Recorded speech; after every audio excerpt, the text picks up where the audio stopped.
chair, and we start asking the person to breathe in as he goes up and breathe out as he comes down, and this continues for some time with continuing relaxation suggestions of slower and slower and slower breathing.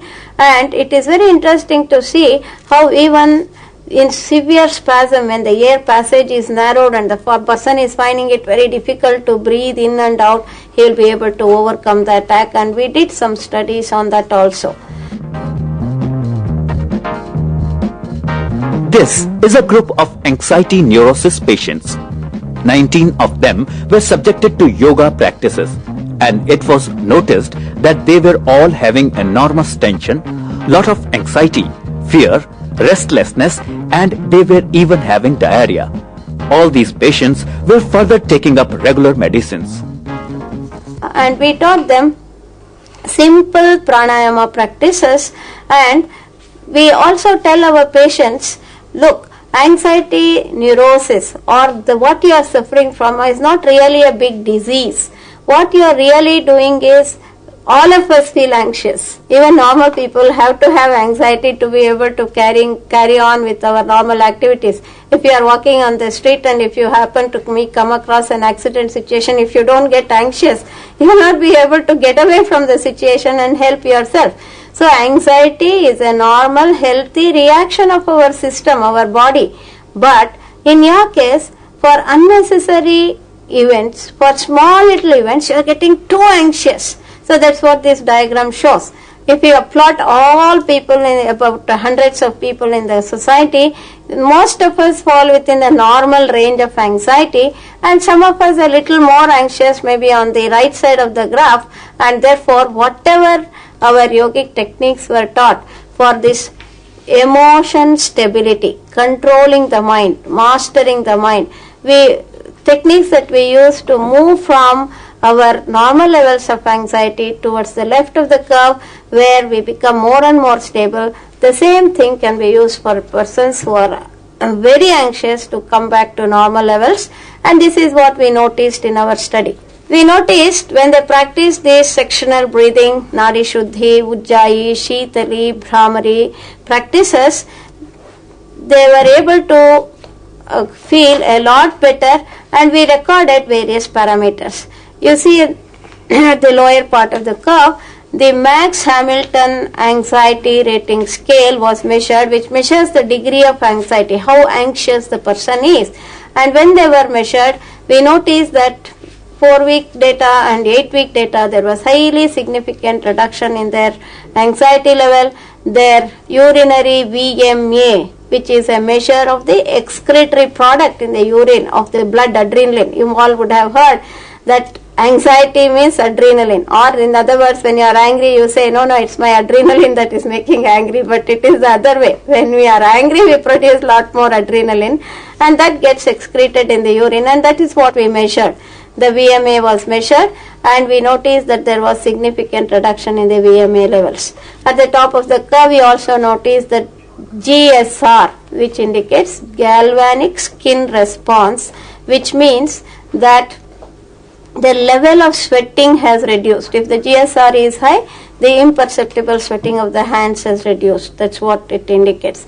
So this is a very simple but interesting observation to show that the level of anxiety can reduce, and these are some of the objective data. Do we have some role of this yoga in curing this diabetes? Like we have listened about this diabetes, is that it is a type of disease in which the pancreas are secreting less insulin, or they are not working. So do you consider it as a psychosomatic disorder?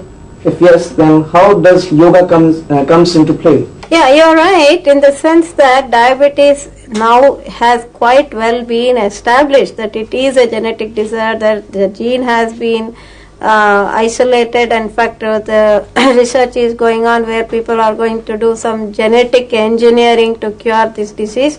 At the physical level, this is going on.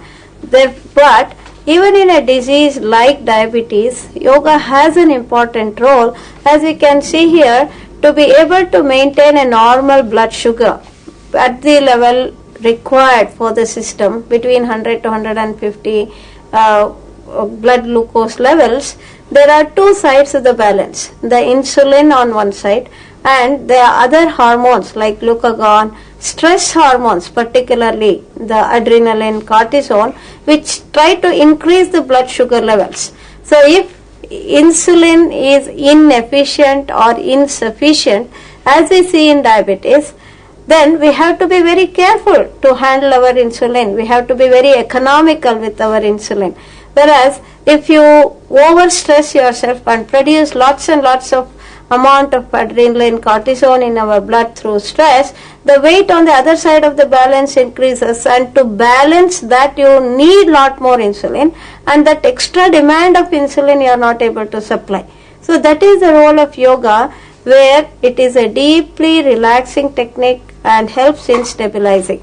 And we also add certain exercise effect type of yogic practices which we call as dynamic yogasanas, which helps in utilization of the extra glucose that is there, similar to the exercise effect. In fact, we say that exercise is a friend of insulin on this side of the balance, and relaxation, calming down of the mind, resting like shavasana, pranayama, etc. help on this side of the balance, both helping them through control of the mind to be able to stabilize their blood sugar levels.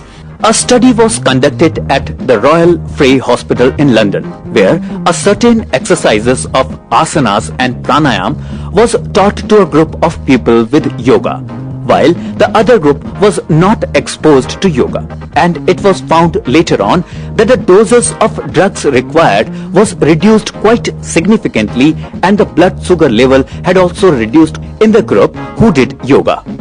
Another very interesting thing that we noticed was the reduction in the glycosylated hemoglobin, or HbSA as we call it, which shows the long-term control of diabetes.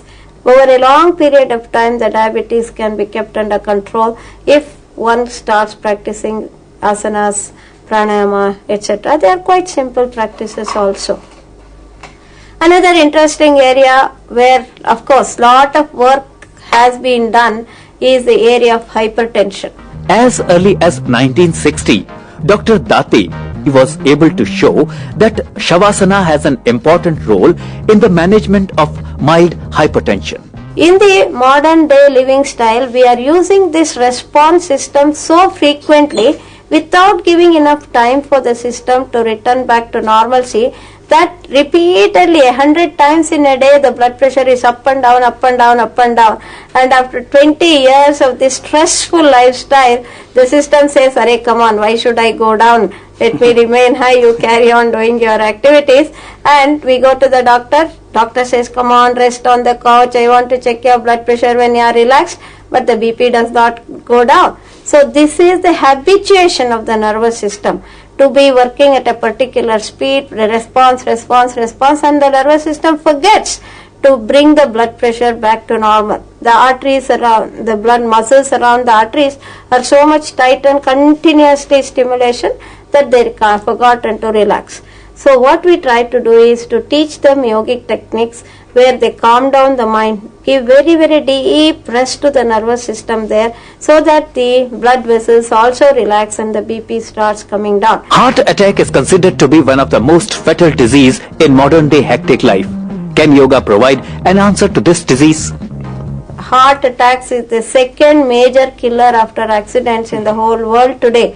So this disease, which is going on increasing in its incidence, larger and larger number of people are dying because of this, suffering because of this, a big challenge to medical profession. Yes, we have met this challenge by technological advances, such fantastic technological advances.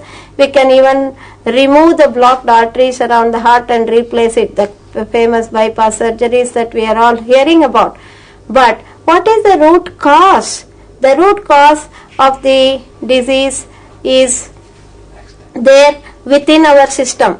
There is a risk factor which you can see. These are the 5 major risk factors for heart attack: cigarette smoking, high cholesterol, obesity, diabetes and stress. But if you look at each one of these, A person smokes heavily. Why? Because he is stressed. He does not control his diet, therefore his cholesterol goes up. Why? Because he cannot control his desires to eat and eat and eat more and more junk food. So the cholesterol goes up. Obesity, because again he cannot control his mind. Diabetes uncontrolled, therefore he cannot control. Therefore stress is a very, very important role, and that's what is called as lifestyle change. So yoga is a very important role in the prevention of these ailments and helping in these ailments.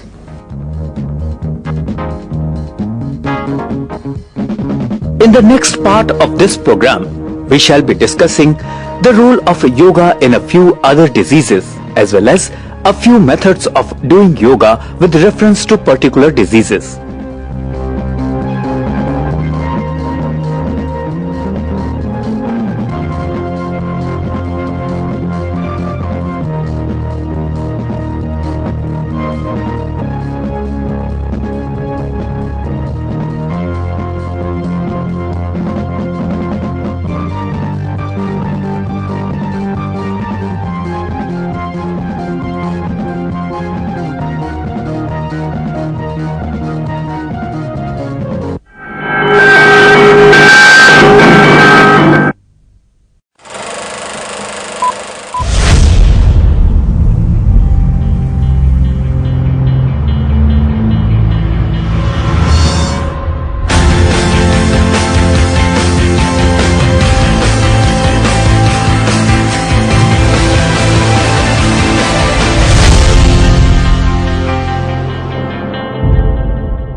Hello and welcome to the session on writing for web.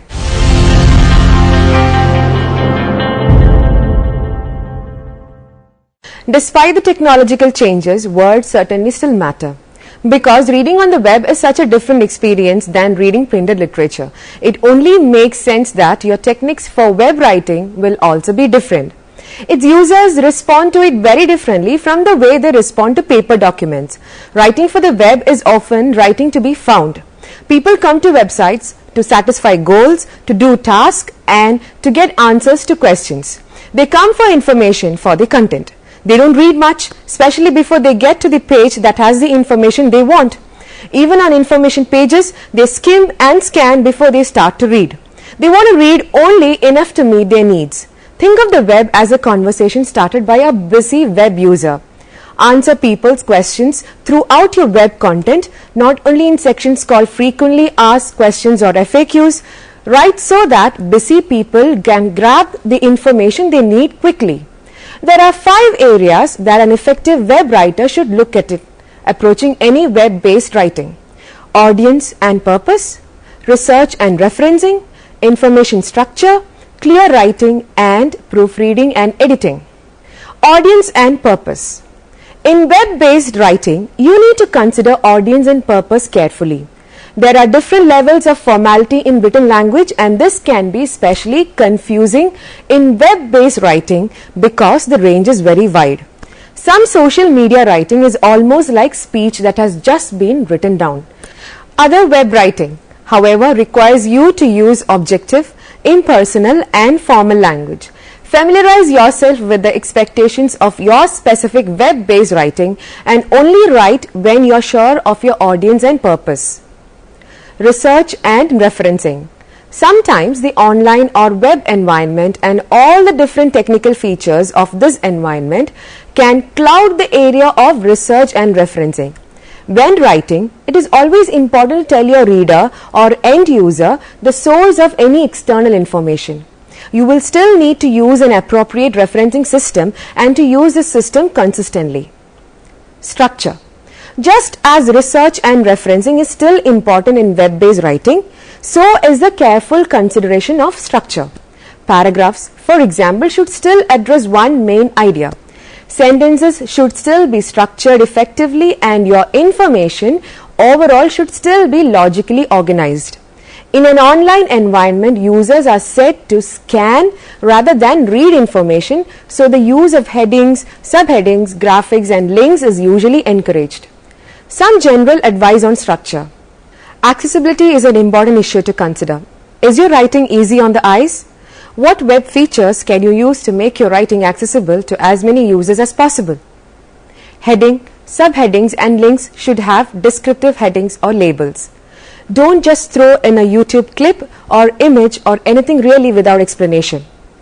Make good use of short paragraphs, lists and bullet points. An inverted pyramid structure, putting the most important information first, is a common web write technique. Clear writing. In a web-based writing, sentences are often shorter than on paper. The active voice is common and plain. English is generally encouraged. Short sentences. Don't overdo it with short sentences though, or your writing will be too choppy and actually harder to read. Active voice. Use active voice in writing. Plain English. Use language easy to understand. Example, use familiar words where possible. Active voice. Short sections or sentences. Make verbs clear and leave out unnecessary words. Proofread and edit. Correct spelling, grammar and referencing are all still important in web-based writing. Some additional elements can be used, such as the abbreviations used when texting or tweeting. Make sure your language is still inclusive and appropriate for your audience and purpose. Guidelines for web-based writing. Effective content writing is one of the most critical aspects of all web design. Web users generally prefer writing that is concise, easy to scan and objective in style. The main guidelines for writing of the web are to make your content succinct, scannability, personable, hypertext structure, actionable, searchable. Be succinct.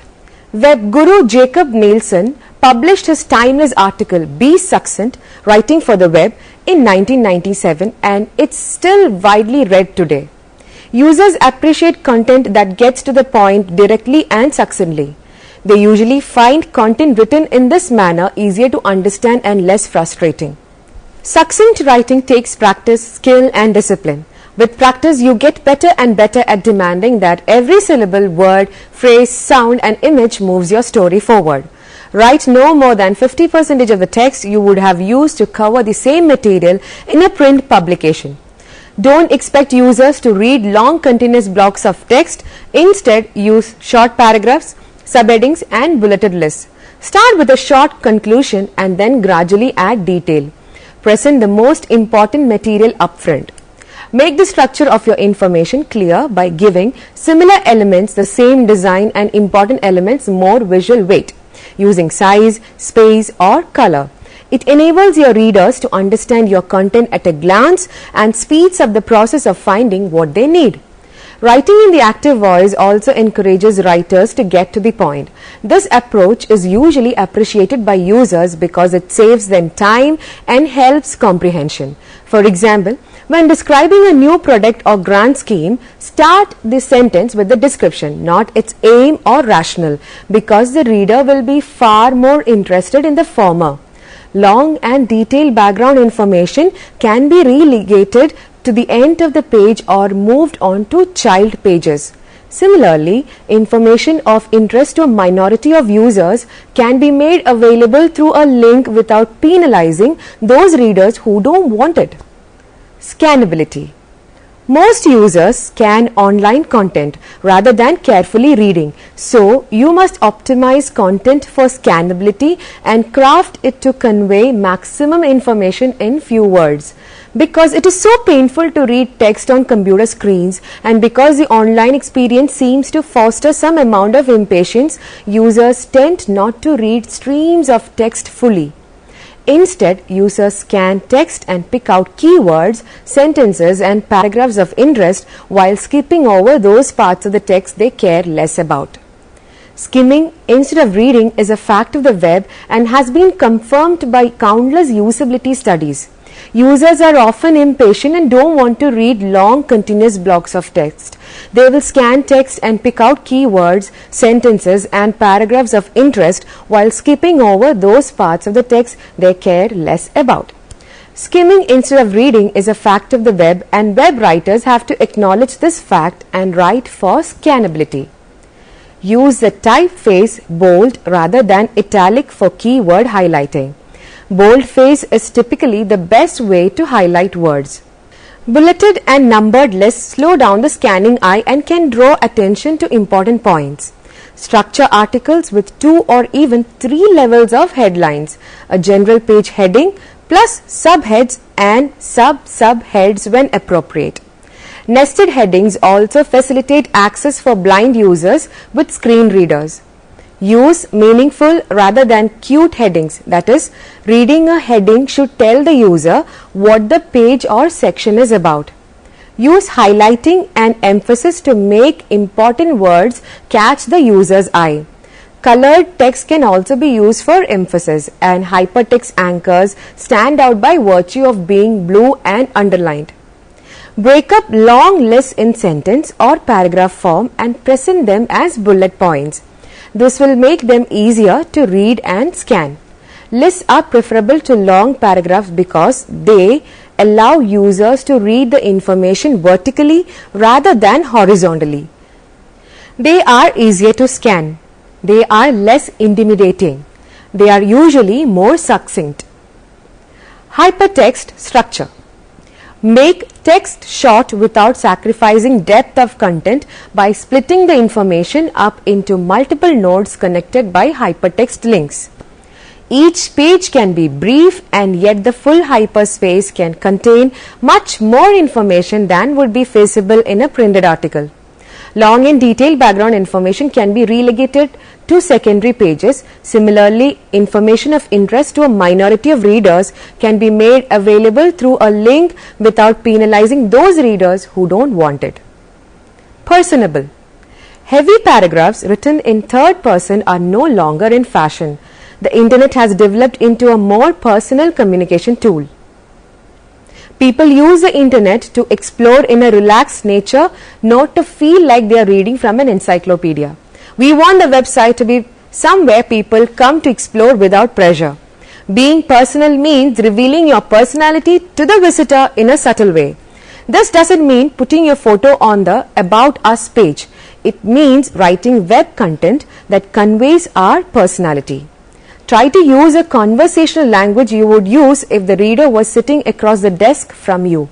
Adopt an active tone when writing. It sounds more direct and professional and helps to build trust with users by reassuring them that we are taking ownership of what we have written, and always try to emphasize the positive side of things. Actionable. A call to action answers the unspoken question. That's interesting, now what? Your user will have a set of tasks in mind, and you should also have these in mind when you're creating content. The content of your page should allow the user to achieve what they set out to achieve quickly and easily.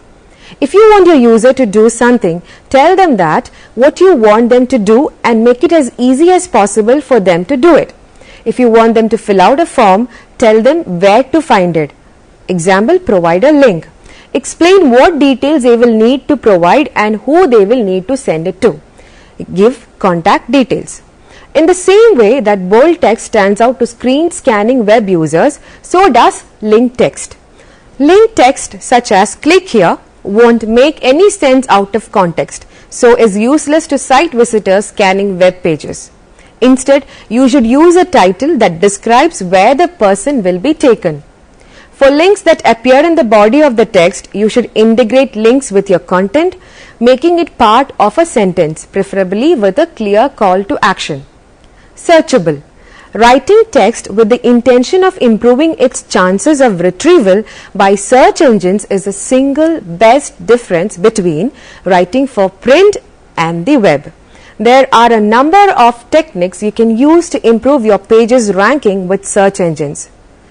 Title and headlines. Each page should have a different title that is meaningful and accurately describes the information on the page. Choose words that are repeated in the body text of the page and place the most important keywords at the start of the title. Headings and subheadings. Increased weight is given to words in your text that are emphasized by being headings, so choose your headings carefully. However, do not use headings inappropriately or too frequently. The objective is that your text should be readable as well as retrievable. Body text. Try to use the same terms and phrases in your content as your readers use when they talk or write about the subject matter in question. This will make your pages easier to understand for the user and have a higher chance of being picked up in searches. Keywords and page description. Think of the main keywords within your page. Try to use the words a user would enter when searching. Avoid obscure terms, oblique or ambiguous expressions and puns. Keep it simple. Include your most important keywords in your opening sentence, repeating or using variants if possible. However, do not write something that is unclear. For search engine success, there is no substitute for relevant content. Measuring your web content. Now that you have planned out your content, written it and published it to the website, the next step is to monitor it to make sure it's achieving the goals you set out in the first stage. Measuring your web content is done in several ways like reviews and updates, accepting feedback, analyzing web statistics, user testing. Reviews and updates. Forthcoming events, latest news, statistics and examples must be refreshed regularly.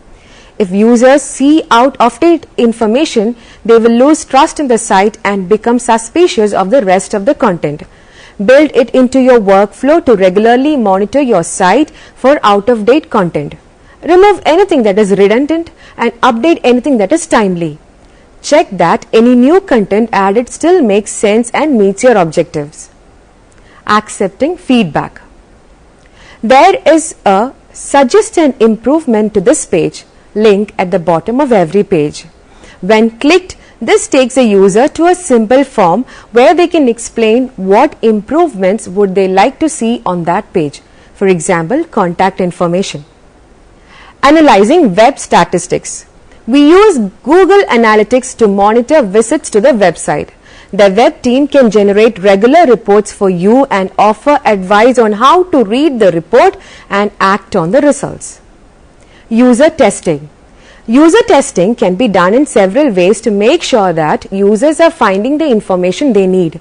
You might want to hold user testing sessions by giving a group of users a set of instructions. Using metadata. Metadata is information about information. It's data used to describe and categorize your content.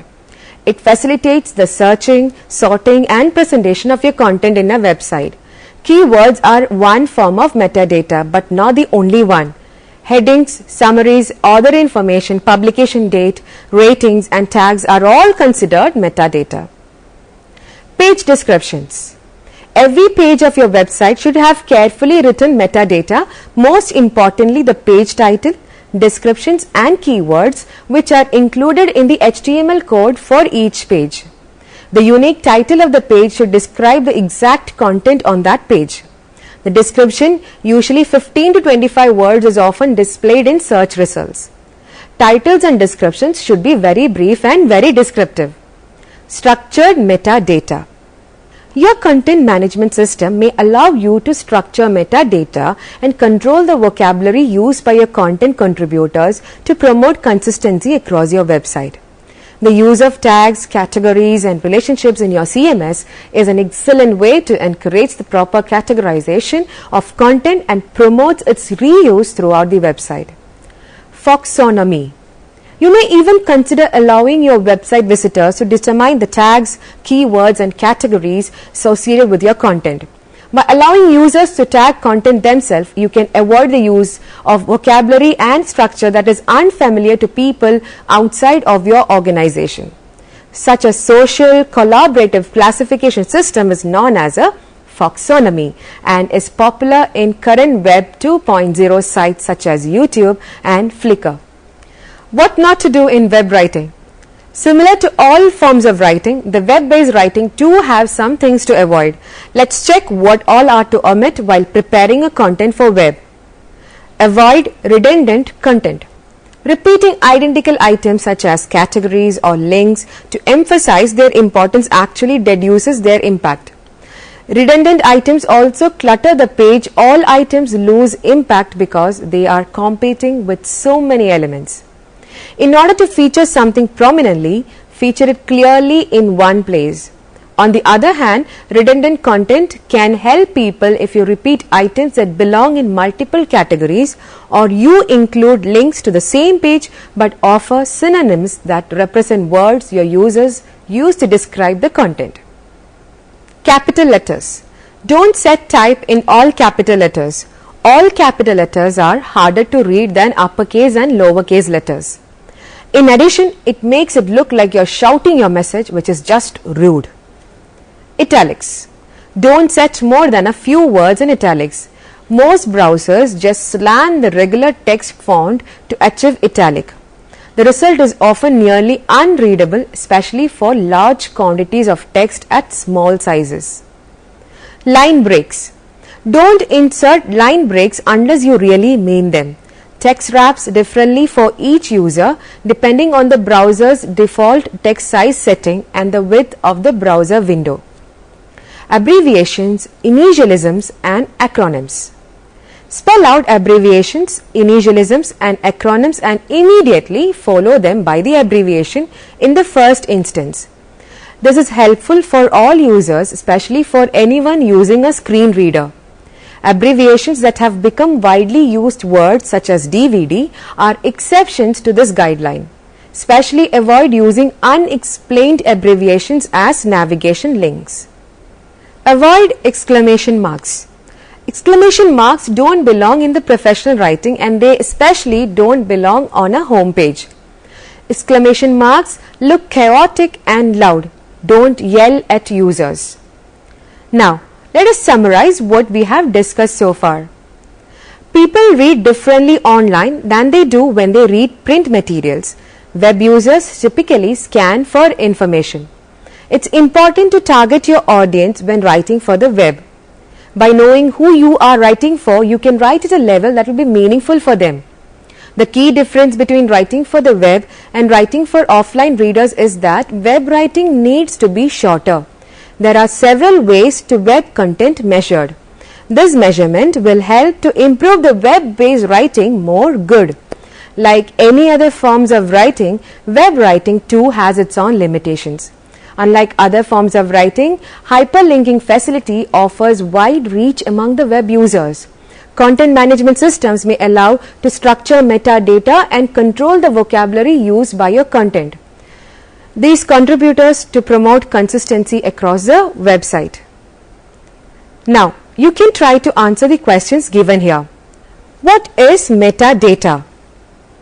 What do you mean by skimming in web-based writing? What are some types of writings generally found on the web? What are the guidelines to be followed while writing content for web? What is taxonomy? Hope that you may go through the reference for further understanding. Writing for the Web, written by Linda Felder, published by Pearson Education 2012. Letting Go of the Words, writing web content that works, written by Janice Reddish, published by Morgan Kaufman on June 2007. Writing for Multimedia and the Web, 3rd edition, a practical guide to content development for interactive media by Timothy Garand, published by Focal Press, 3rd edition on July 21, 2006.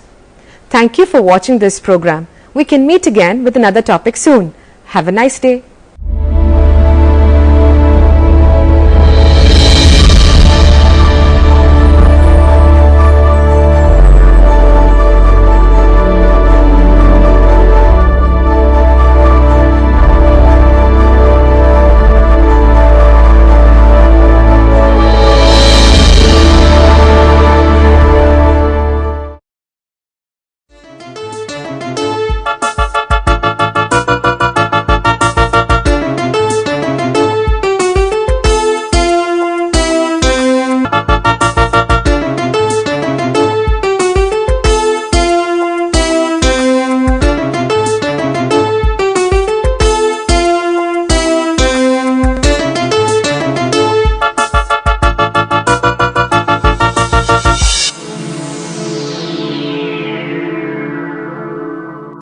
Welcome to Interface. Today we have with us Nasser Al-Zahiri, a well-known writer, novelist, short story writer, film director, and a well-known Arabic writer with us to discuss his experience in these different fields. Sir, we would like to know your experience in these different fields. First of all, it is my pleasure, my dignity to be here. Secondly, it is a long time. I like the art, literature, and press. So during my education, I mean secondary education and my university education, I try to be in this field. Yeah. And I have in university education as mass communication, and this is the major, and the minor is the French literature. Yeah. So after I finish my education, I go through the the newspaper and TV and radio, and finally I found myself in writing. So I am a columnist since 16 years now. It is a daily writing. It is a kind of good headache, I can say it between, but I am very happy with that. And beside that, I go also to be my dream real as a cinematographic and photographer also. So, but mainly I'm a columnist. That's my daily job. But beside that, I am a story writer. That is my final decision. When I wake up, I say to myself, don't forget, you are a short writer. In this very tough political turmoil, how can a columnist can deal the political issues and international issues in this your daily column, sir?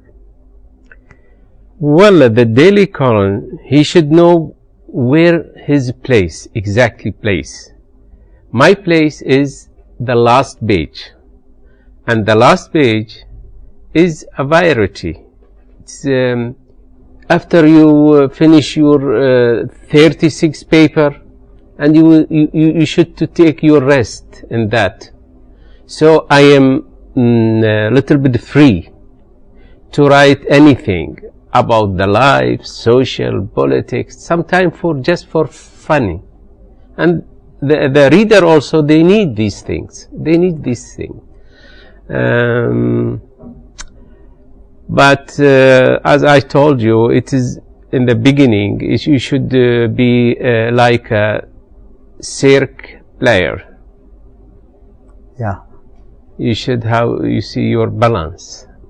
And this is by the time or by your experience, you will get it. And it is not written, but it is in your head, in your memory. Yeah. There is an observation that you are very poetic in your lines. How can you deal with the people, and how can you satisfy the general or common public with this poetic endeavor, please? Well, I think my language is very distinguished, and I feel that it is a poetic language. So even my column, daily column, it's not going out of this border. Sometimes you would like to listen to the nice sentences, to the poet word. Otherwise, the world is very very aggressive and very, it's tough. And by time to time you should listen to something very beautiful, like you want to see the rose or the raining, or to see window open, and behind that window there is a beauty girl. It's these things. It's make the life is very. It's a part of paradise, or just like yeah. So the point, it's in my language, in my even my daily behavior. yeah, So I'm not separate on all these things. yeah. And very oftenly Indian diaspora appear in this your in your novel and short stories. What is your direct experience with this kind of people? Well, I am, I feel that's I am a part of the street. Yeah, I am a part of this worker in the street.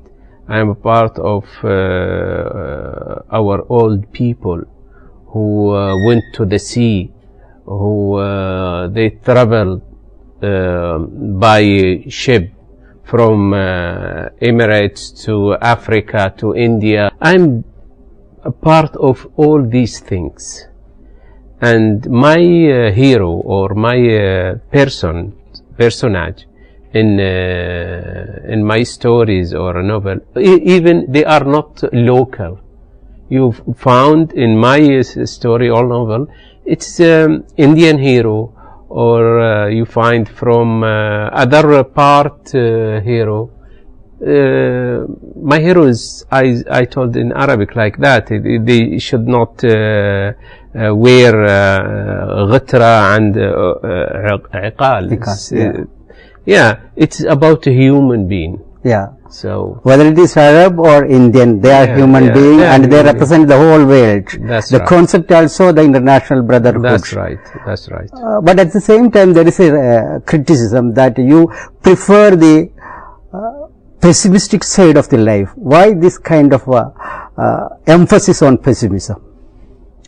Well, you see, I like the life. I like the colorful life, and but when you talk about the pain, human pain, I think it should find your tears, not your smile. Yeah. But in general, I am very optimistic. You are very optimistic. But most of the characters are the losers, not the winners. And the final setup, they are the losers. Why this kind of dark side are highlighted? Yeah, that's right. That's right. I think without lose things, we don't find the value of these things. We don't find the value of these things. So sometimes you should talk about the missing things. In the contemporary Arab world, there is a specific movement for the human uplift or the human resurgence. Or what is the reason behind it? The feminist writers are getting more emphasis, are getting more support from the Arab world. Yeah, Is it right or wrong? I think it's right. Oh, yeah. Yeah. Why they are getting more freedom, and why they are getting more support from the common public? Instead, they are living, or they are they are giving more time in their households. Well, I'm. If I understand your question, I think it's this is a kind of a duty, or a human duty, we can say it. I don't find another reason for that. There are so many writers that they are upholding the Arab unrest in the Middle East and GCC countries. Yeah. Is there any reason for the present political? No political. Yeah, I that's think it's not political. They are their nature. They behave like in that way. So why not? Yeah, that's all right. As a film director and as a novelist, what is the interconnection between these two areas in Arab world? In the contemporary Arab world, what is the close relationship between the novel and the cinema? This is it is international case. It is not even in Arabic world. You know, even they say the good novel equal bad film, but or verse. But I think it's a very good link between them. Even like the Colombian writer Marquez, he stay around 15 years to say okay for the time of cholera. To release in cinema. So it is sometimes they have a reason to say that. And I have seen the film, and I have read the book. Book is better than film. Even it is a good film. It's a very good film. But if you will make a compare between novel and film, I think novel it will be higher than yeah. But I think it's connected together. Even no cinema without stories, without novel. What is the impact of Arab Spring on the novel and film of the Arab world? Yeah. Even there is some film release, but I think we need time to see the influence or the feedback for that. We need a time. It's just years ago, so we cannot. It's not clear until now.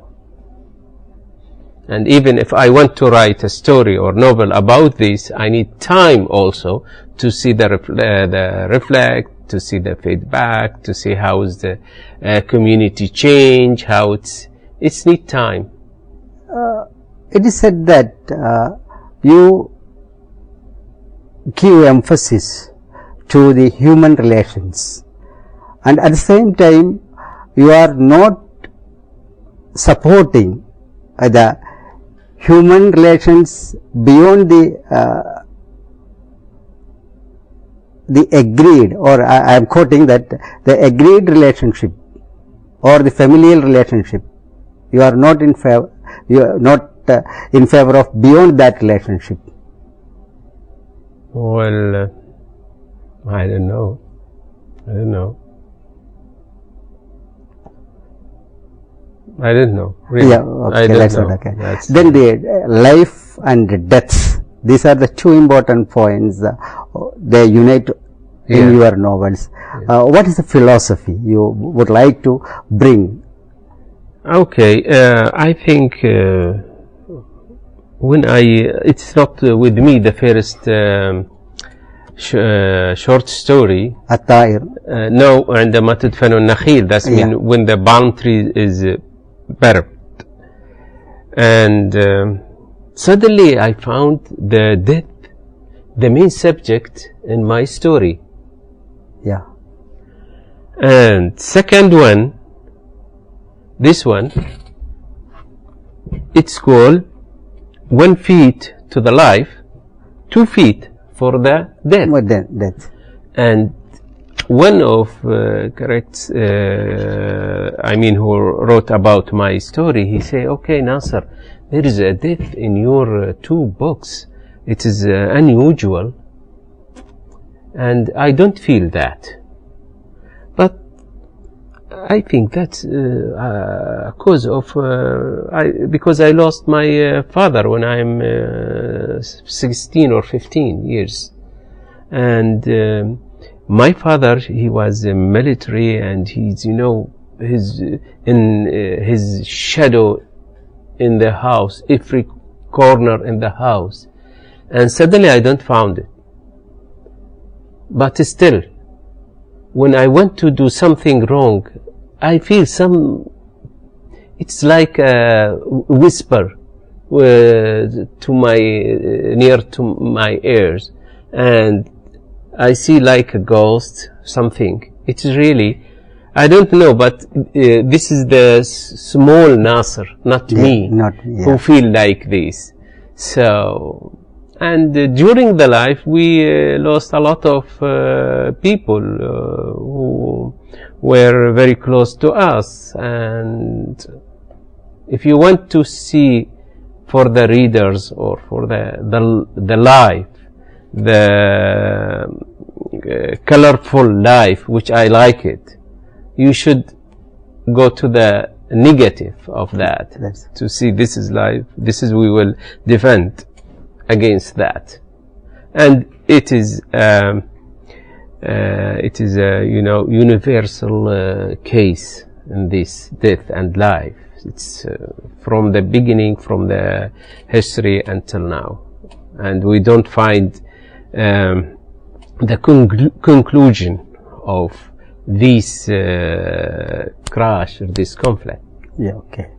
Let me ask one more question, that is there any separate individual entity to the UAE literature apart from the Arabic literature, the general Arabic literature? Yeah. What is the position of UAE literature in the, may I quote, general Arabic literature? You mean among all? Yeah, okay. Okay. We can't say Emirate literature. Yeah. We say Arabic literature. This is the beginning. But when we want to distinguish between the geographic country or something, we will say from Emirate, from Iraq, from Morocco, like that. But the basic, everything, it is coming from the whole Arabic country. That's mean Arabic literature. But we have also something special. Yeah, we have different. What is that speciality? Yeah, we have different problem. Like we will say, like identity in our cosmopolitan community, society. The Moroccan, they don't find this as a problem. So we ask the question about our identity during next 10 years, 20 years, etc. Now in our society, we have around or more than 200 nationality. So who's the minority, who's the majority? So this is kind of matter we can discuss as a writer, a thinker, like that. So what we have from this question, this one, you see, you can say this is especially from Emirates, special for the literature of Emirates. So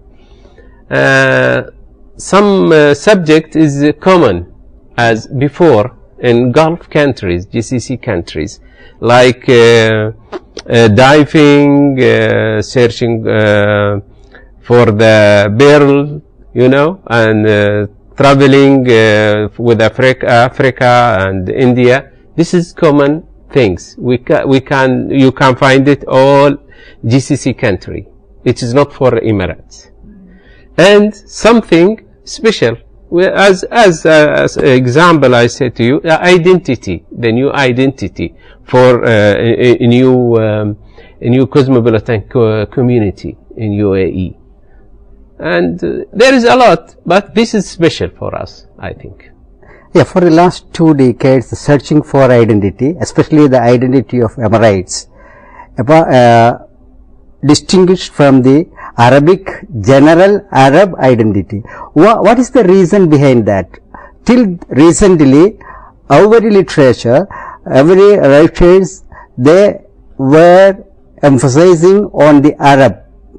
But nowadays, the specific geographical distinction is emerged. For example, Kuwait writers then the Emirates writers, Saudi writers, Egyptian writers. What is the present reason for this? You mean identity? Identity crisis. Well, I think in Emirate it's... Is it part of national upheaval or something yes, such? Yes, in Emirate. I talk about Emirate. In Emirate, yes. Yes. Because, you know, when you will be as 20 percentage in with your population, it is a problem. So you should know, because it is ID. What's that mean? ID your language, your thought, traditional, a lot of things. It's your culture.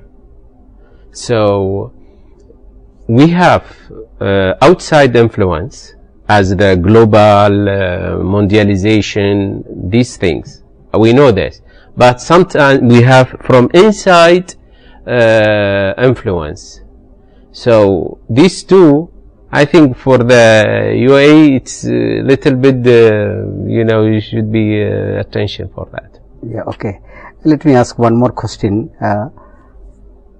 Peaceful coexistence also a underlining force of your literature also. What is your experience of peaceful coexistence of the Africans, Indians, Europeans, and almost every UAE or Emirates is a miniature world. What is your experience with them as a writer and as a common citizen?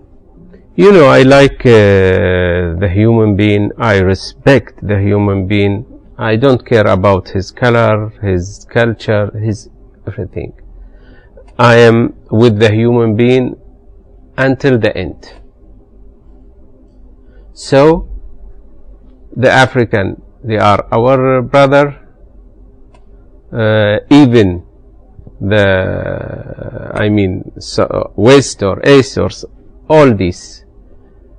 So you will find them, all them in our community. Yeah. Within these 200. Yeah. And we are,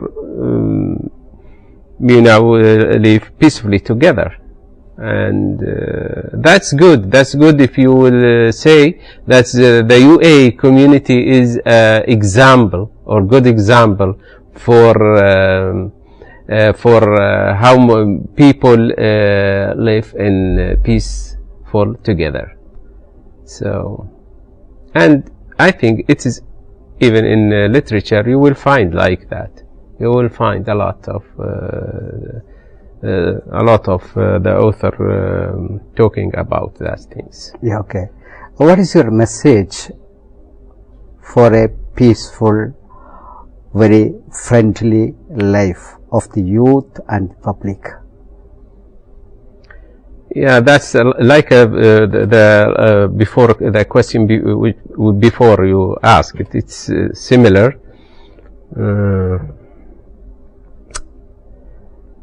I'd like to say for the youth generation, read, travel,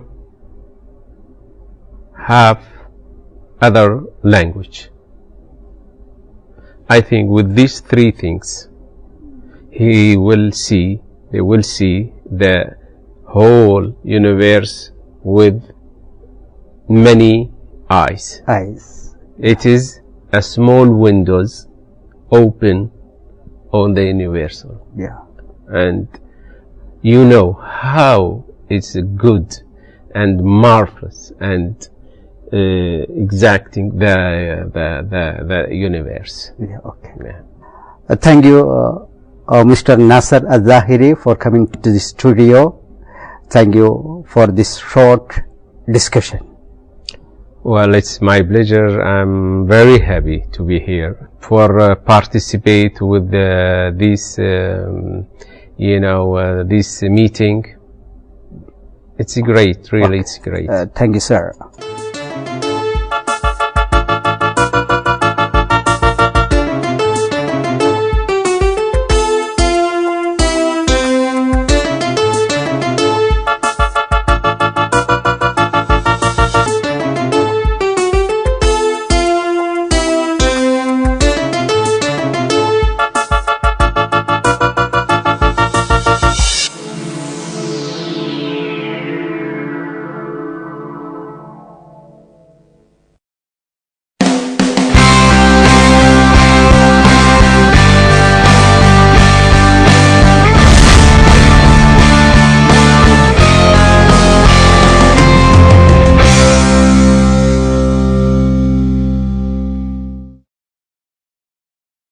Welcome to the session on Edmund Husserl.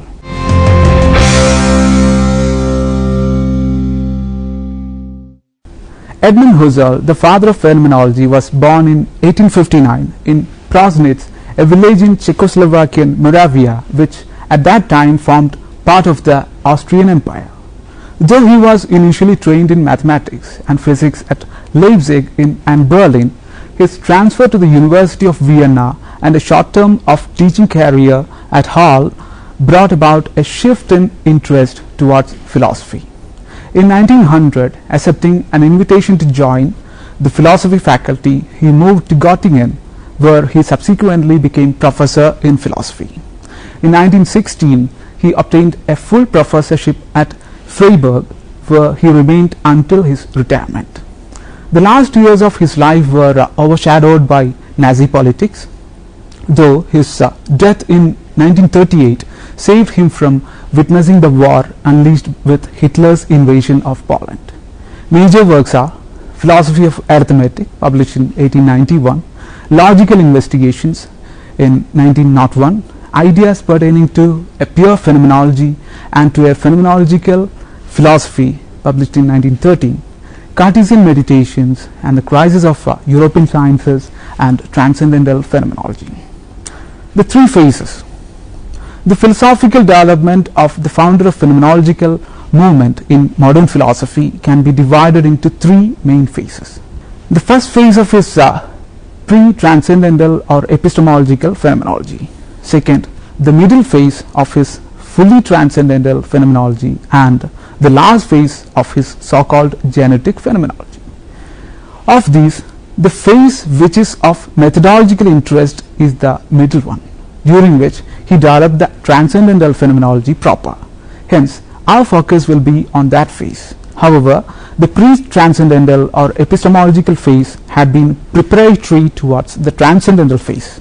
It was during this phase that he published his Philosophy of Arithmetic. Just as the title indicates, as a mathematician, Husserl was interested in the foundations of arithmetic. At that time, experimental and philosophical psychology were coming into their own, and Husserl's works derived on them. In it, Husserl required that the objectivity of even the most logical of objectivities be traced back to the structures of consciousness in and through which it first became possible. But this stance was criticized by Frege as the intrusion of psychological considerations into logic, a criticism which Husserl took seriously, and as a defense against the same was unfolded the middle phase of fully transcendental phenomenology. Transcendental phenomenology. In Logical Investigations, published in 1901, Husserl gave a new account of logic and mathematics which was anti-psychologistic. According to it, the laws of logic and mathematics are not empirical laws that describe the working of the mind, but ideal laws whose necessity we intuit, that is, see a priori. In the Idea of Phenomenology, published in 1907, Husserl gave a clear and concise account of his new approach. He conceived philosophy as a rigorous science to which he gave the name phenomenology, whereby he meant a presuppositionless and pure description of the content of consciousness. In the subsequent work, Ideas pertaining to a pure phenomenology and to a phenomenological philosophy, published in 1913, he laid down the methodology towards attaining to this ideal. And in this task, he adopted Brentano's thesis that consciousness is intentional. That is, every act of consciousness is directed at some object or other material or ideal. The phenomenological method.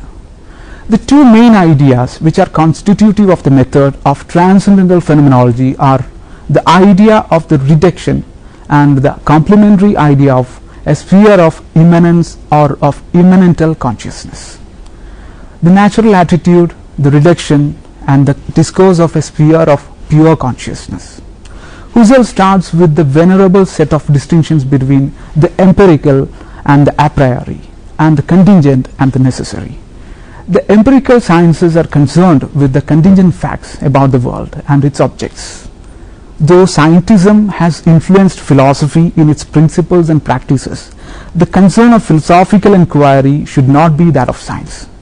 True philosophy, that is phenomenology, is not a science of facts but of essential being, which aims exclusively at establishing knowledge of essences, which Husserl terms as eidos in the ideas. It belongs to the meaning of everything contingent that it should have an eidos to be apprehended in all its purity. He states that, and for him phenomenology is the knowledge of these essences. Eidos, essences or ideas. As stated, the eidos are the necessary essences or ideas, in virtue of instantiating which every contingent thing comes into being. Such things can be physical objects, thoughts or values. For example, instantiation of the idea of or essence of man in a particular individual, say Husserl, is what making that particular individual count as a man. Now these essences are characterized by three features. One, there is no existential import for these essences, that is, the positing of essence does not imply any positing of individual existence. 2, an essence is not a psychological item, that is, for their existence, just like numbers, essences are not dependent on anyone thinking of them. 3, we can only know essences through a non-perceptual type of intuition, an immediate seeing distinct from the sensory seeing of experience. Whereas perceptual intuition gives objects which are supposed to exist in space and time, essential intuition gives us objects whose existence is not presupposed, even though it may very well be illustrated or exemplified with regard to specific instances. And because of this, the intuitive exemplification of the eidos or pure essence can take place just as well in fantasy or acts of imaginative intuition. Essential intuition through eidetic reduction. According to Husserl, the essential intuition mentioned above has to be carried out by way of a peculiar process termed as eidetic reduction. The spell of naturalism makes it so difficult for all of us to see essences or ideas, says Husserl in his essay Philosophy as a Rigorous Science. Our minds are so choked up with the factual beliefs and scientific presumptions that unless we first clean out this Augean stable, we shall be unable to gain an unimpeded view of the essences.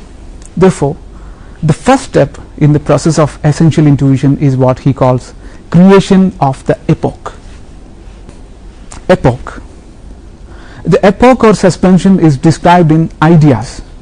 In the epoch, I debar myself from using any judgment that concerns spatio-temporal reality, but without denying or doubting such judgments. Husserl states that. Roughly, this is a kind of mental purge akin to Descartes' methodological doubt. In epoch, the phenomenologist leaves behind the ordinary natural world, brackets all questions of truth or reality, and simply describes the contents of consciousness. It is a kind of abstention from or bracketing of all factual beliefs and scientific presumptions. Thus, in epoch, the external world is set out of action, and it is so maintained constantly and vigilantly so that the attention is concentrated on the contents of consciousness. Transcendental ego. Thus, in the first stage of eidetic reduction, one disconnects himself from the external physical world and keeps it bracketed. Once this stage is attained to, the next stage begins, which is more radical. In this stage, there should exist no I. The natural human ego, specifically one's own, it is to be reduced to the transcendental ego. Thus, one must bracket belief in the existence of selves or persons, including one's own self. Inasmuch as human ego is thought of as necessarily embodied, such embodiment too is to be set out of action along with all other physical objects. Thus, everything which retains one's identity as a person over the course of time is suspended, and what remains after such absolute bracketing of the empirical ego is what Husserl terms the transcendental ego, the pure consciousness, before which the distilled essences are to be paraded. With this, eidetic reduction comes to its culmination, and one is prepared for the development of what Husserl calls the theory of the essential nature of the transcendentally purified consciousness, in which the notion of intentionality is pivotal. Intentionality. Borrowing the idea of intentionality from the influential empirical psychologist and philosopher Franz Brentano, and purging it of the naive realism implied in it, Husserl makes it the cornerstone of his new theory. For Brentano, all consciousness, by its very nature, is a consciousness of something. In other words, it is intentional. And this something is an object, material or ideal, but implicitly real. Imbibing this idea, Husserl analyzes a conscious act into three terms: ego, cogitatio and cogitatum. The ego has a cogitatio directed towards a cogitatum, or simply the act intends the object. Every intentional experience, and this is indeed the fundamental mark of all intentionality, has its intentional object. Husserl states in the Ideas. The intentional relation is then further specified in two ways. On the one side of the object, the cogitatum splits up into figure and ground. What consciousness is explicitly focused upon, and the marginal potentiality which surrounds this focal actuality. On the side of the subject, the cogitatio refers back to the transcendental ego which is involved in the act of conscious awareness. This backward reference is then reinforced with a distinction between immanent and transcendent perceptions. Any cogitatio, say the perception of an object, can itself become the object of a higher order reflective act, which makes of this consciousness of the object and object of reflective consciousness. In so doing, the Brentanoian reference to transcendent reality is replaced with an immanent relation. Thus, whereas for Brentano the naive unreflective consciousness is carried along by the intentional relation, and so comes to accord real being to that which is intended as the correlative of consciousness, for Husserl, who is in the reflective attitude created by the epoch, the focus is transferred from the object itself to the intentional relation in and through which the object is posited as such. Through just such a change in the focus of attention, consciousness is seen to be the absolute with regard to which the natural world enjoys a purely relative being. And these self-contained and absolute immanently directed experiences are what the indubitable foundation for the phenomenologist for any dubitable affirmation of existence. From the standpoint of this new concept of immanence, what we have been regarded as transcendent or transcendent to the life of consciousness must now be treated as immanent, and as such available for an analysis whose descriptions operate within the scope of the criterion of indubitable self-evidence. This is how the sphere of immanence or of immanental consciousness is constituted. One note of caution at this juncture: on the one hand, we have a real object and real experiences through which it is said to be given. On the other, an ideal object and the purely immanental experiences through which it is given. But, and this is absolutely critical to an understanding of Husserl's own quite characteristic idealism, it does not follow from the above that we are now confronted with two realities, a natural reality and a phenomenologically reduced reality, a transcendent and an immanent reality. The second conception of reality is not added to the first, nor does it complement it in any way whatsoever. Rather, it is brought to light as a way in which the former can be analyzed, and moreover in which the former has to be analyzed if it is ever to be possible for us to comprehend the way in which the natural world comes to acquire the very meaning which it is ordinarily simply assumed to possess. Now, as to such cogitatio, the conscious act taking place in this immanent sphere, three questions can arise. First, how exactly can an act be directed towards an object? Second, how in particular can this be done when the object does not exist? And third, how can different acts be directed towards one and the same object? Husserl answers these three in terms of his notion of noesis and noema. Noesis and noema. Noesis and noema are roughly Husserl's names for conscious act and its content. Thus, the noetic is the experiential manifold in and through which the objectivities in question are posited, and the noematic are those objectivities themselves, the perceived object, the remembered object, the imagined object, the objectified pleasure, etc. Noema can be thought of as the generalization of the idea of sense or meaning to the field of all conscious acts. A perception, for example, contains a noema or meaning in virtue of which it intends an object. A true perception or an accurate memory is fulfilled by the object in the way a word's sense is satisfied by a referent. Where there exists no such object, the act is still directed, since it contains a meaning which could be fulfilled if the object existed. Perceptions from different perspectives, or a perception and a memory, may be of the same object through containing the same sense. The key to understanding both linguistic and mental representation thus is the notion of meaning. But there is a crucial difference between these two kinds of representations. A linguistic expression cannot give meaning to itself, whereas a mental state or experience is intrinsically intentional because it in itself includes as an essential part of the phenomenological content that makes it the experience it is an intrinsically meaningful or meaning-giving component. In other words, the meaning that makes the linguistic expressions representational comes from the outside, whereas the representational or intentional character of our mental states and experiences come from the inside. Thus, phenomenological reflection involves a peculiar and quite specific transformation of consciousness. Instead of going along with the positing of an object in the natural attitude, one makes the intentional relation to the object an object of investigation. One asks himself how the object in question comes to be posited with a meaning which adheres to it as an object of such and such a kind.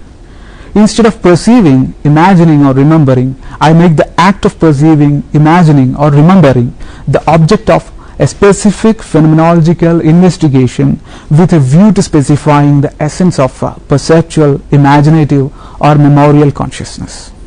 Summary. The concern of the philosopher, the phenomenologist, is not with empirical facts, but with the essences in virtue of which the objects are the ones they are.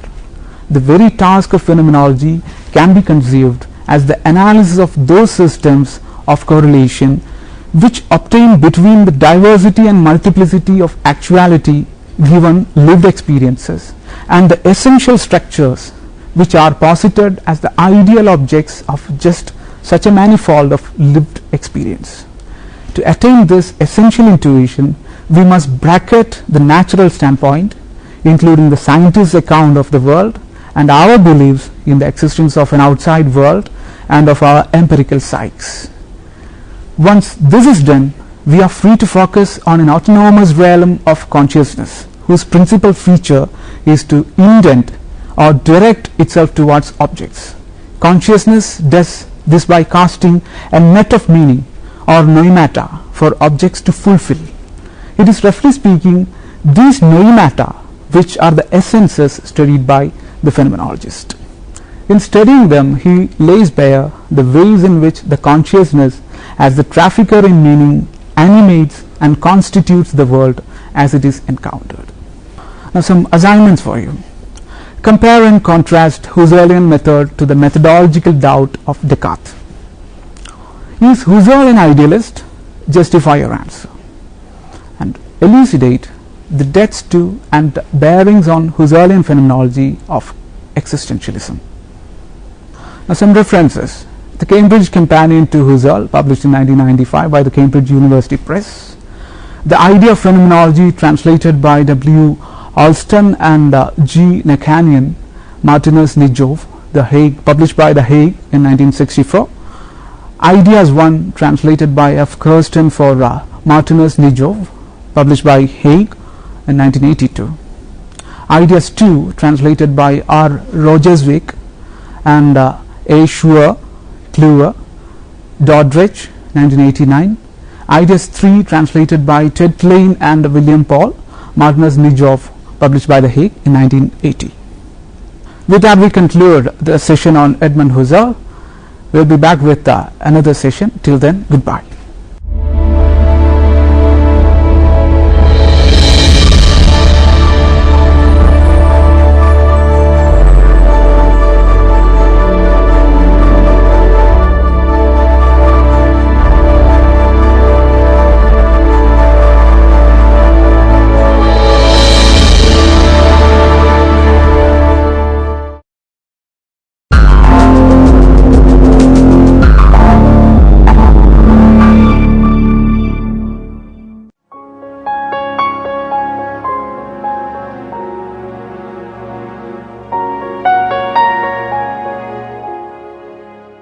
Welcome friends, here we discuss hyperbolic functions.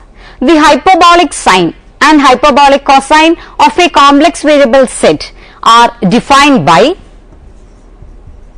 sin h set is equal to e raised to z minus e raised to minus z by 2 and cos h set, which is equal to e raised to z plus e raised to minus z by 2. Mark it as equation number 1. We note that the definition in 1 resembles to the hyperbolic sine and cosine of a real variable. Since e raised to z and e raised to minus z are entire functions, their linear combinations sin h z and cos h z are also entire function. Also, d by dz of sin h z, which is equal to d by dz of, instead of sin h z we can write e raised to z minus e raised to minus z by 2, which is equal to e raised to z minus e raised to minus z divided by 2, which is equal to e raised to z minus and minus plus e raised to minus z by 2, which is our cos h z, which is equal to cos h z. Here we have cos h z is equal to e raised to z plus e raised to minus z by 2. Similarly, d by dz of cos h z is equal to sin h z. In the previous chapter, we have seen that sin z is equal to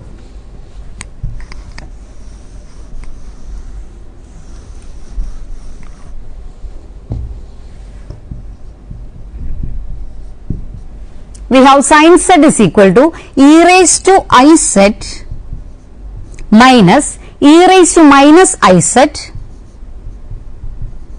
by 2i, and also cos z is equal to e raised to I z plus e raised to minus I z by 2i. Now, sin z is equal to e raised to I z minus e raised to minus I z by 2y, which is equal to minus I into e raised to I z minus e raised to minus I z by 2, which is equal to minus I sin h I z. That is minus I into sin h I z, which is equal to sin z. Equation number 2. Putting I z in place of z in 2 and multiplying both sides by minus I, we obtain minus I sin I z minus I sin I z which is equal to sin h set. That is equation number 3. Proceeding similarly, we obtain cos h I z is equal to cos z, that is cos h I z is equal to cos z, equation number 4, and also cos I z is equal to cos h z.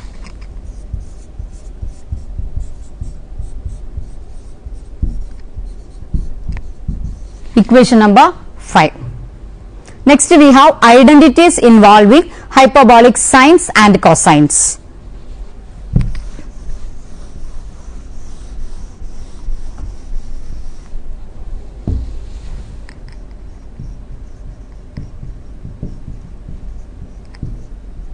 Identities. First one we have sin h of minus z is equal to minus sin h z.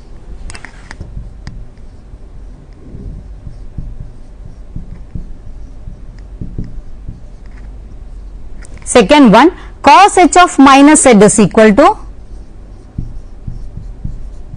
cos h of minus z is equal to cos h z itself. Third one, cos h square z minus sin h square z is equal to 1.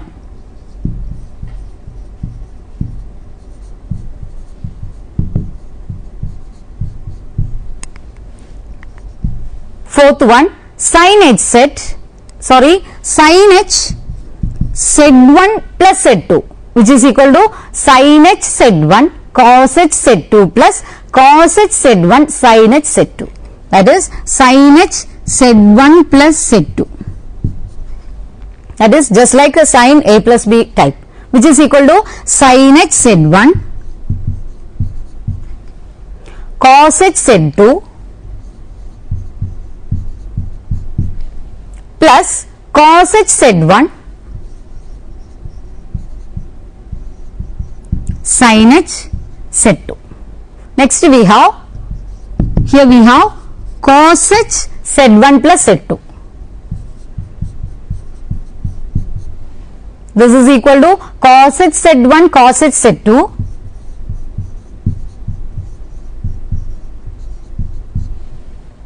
plus sin h z1 sin h z2. This is the expansion of cos h z1 plus z2. Also, when z is equal to x plus iy, we have sin h z. Sixth one, sin h z. Sin h z is equal to sin hx cos y, sin hx cos hy, sorry cos y, sin hx and cos y plus I into cos hx sin y, I into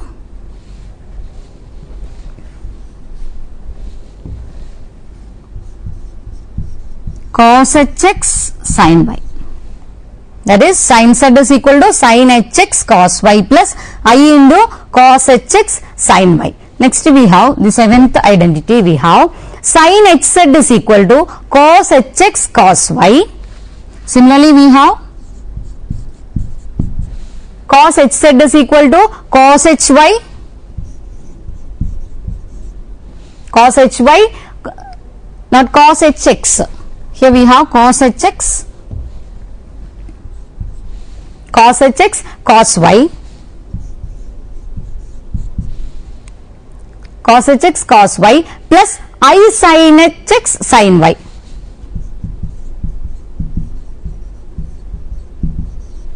Here we have cos terms only, here we have sin terms only. Eighth one, eighth identity, modulus of sin h z whole raised to 2.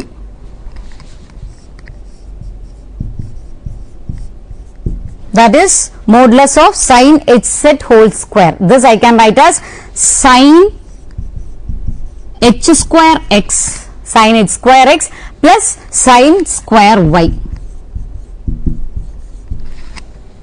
This is modulus of sin h z whole square. Next, ninth one, we have mod cos h z whole square, which is equal to sin h square x plus cos square y. Proof of all the above results follow directly from definition 1. For example,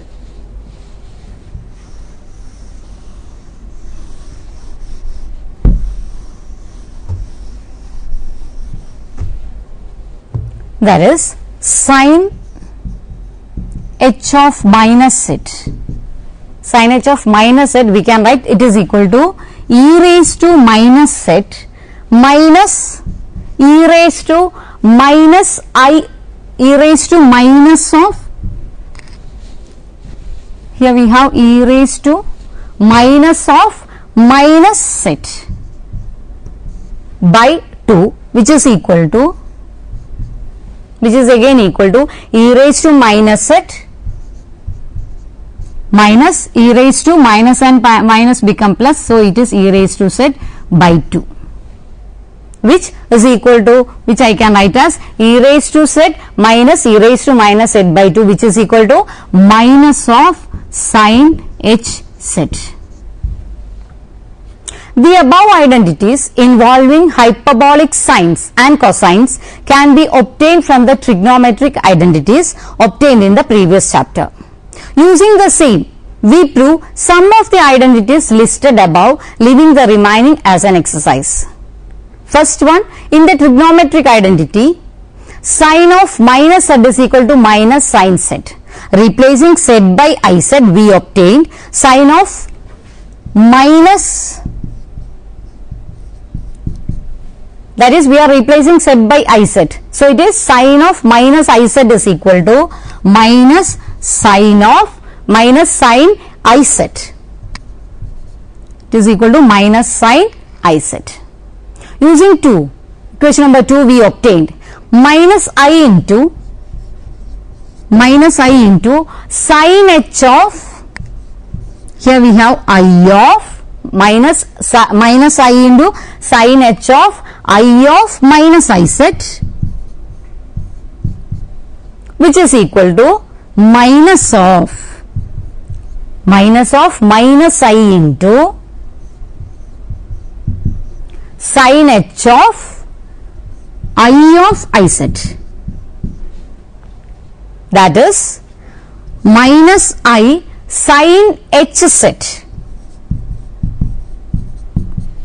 This is equal to I into sin h of minus z.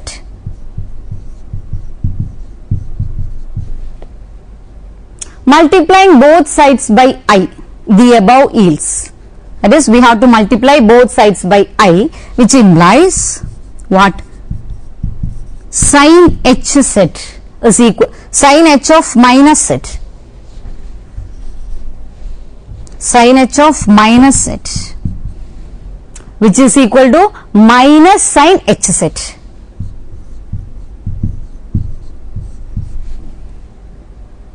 In the trigonometric identity, cos square z plus sin square z is equal to 1.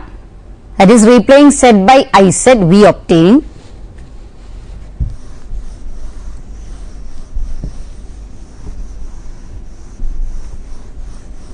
cos square iz, that is we are replacing z by iz, it becomes cos square iz plus sin square iz,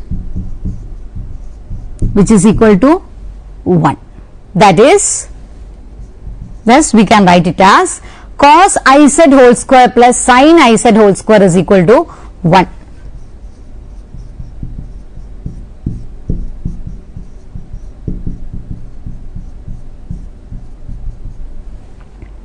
Using equation 3 and 5, the above implies cos hz whole square plus I sin hz whole square equal to 1. That is cos h square z minus sin h square z is equal to 1. Next, in the trigonometric identity, we have sin z1 plus z2 is equal to, that we all know, sin z1 cos z2 plus cos z1 sin z2. Replacing z1 by I z1 and z2 by I z2, we obtain sin I z1 plus z2 is equal to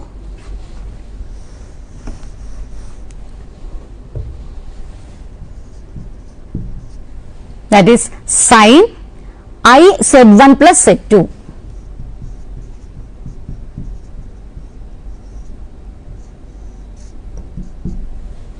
this is equal to sin I set 1 sin I set 1 cos I set 2 plus cos I set 1 sin I set 2.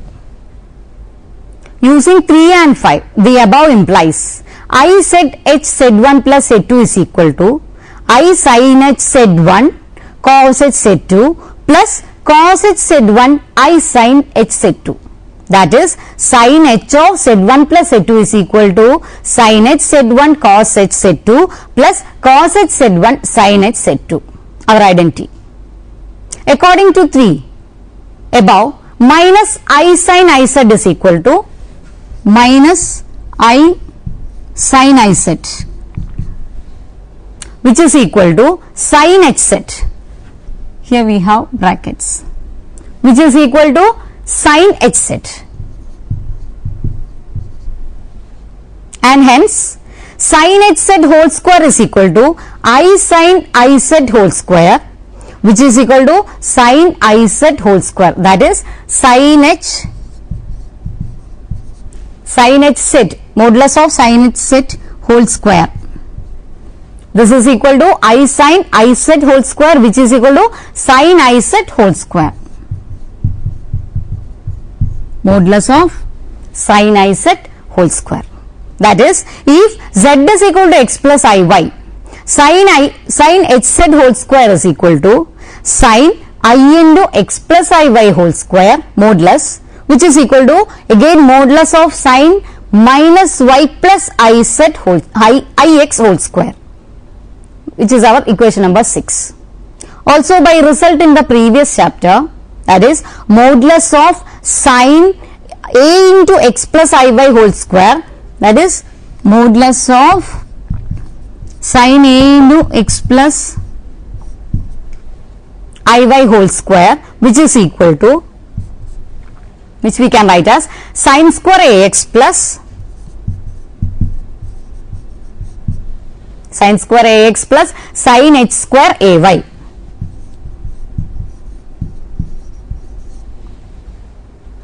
And hence in particular, we have modulus of sin x plus iy whole square equal to sin square x plus sin h square y, and thus modulus of sin minus y plus ix whole square is equal to sin square y plus sin h square x.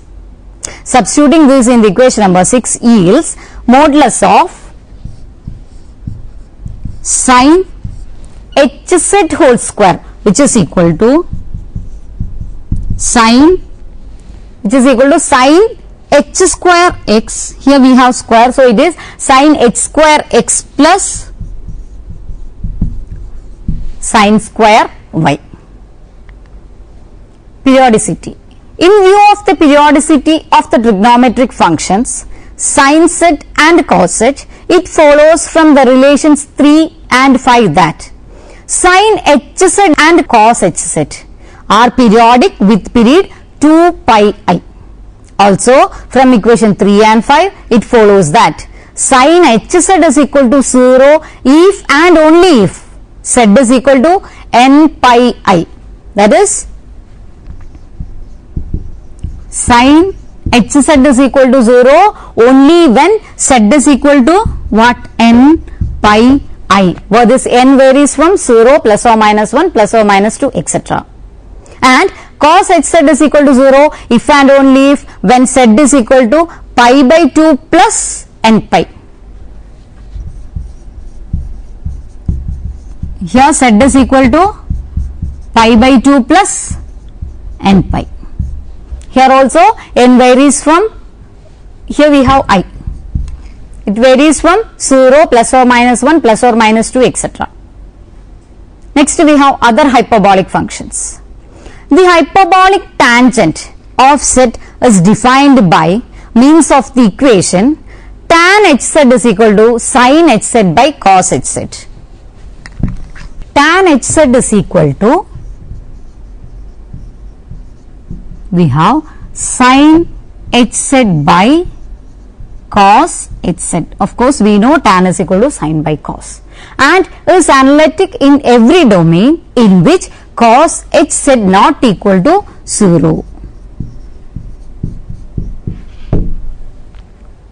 The function cot hz, sec hz and also cosec hz are the reciprocals of tan hz, cos hz and sin hz respectively. Next we have differentiation formulas.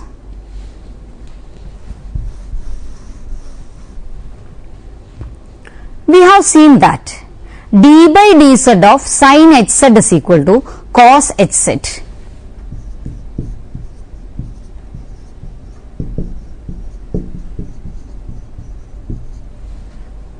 And d by dz of cos hz is equal to sin hz. Similarly, it can be seen that d by dz of tan hz is equal to, here we have d by dz of cos hz is equal to sin hz, d by dz of tan hz is equal to sec h square z, d by dz of cot hz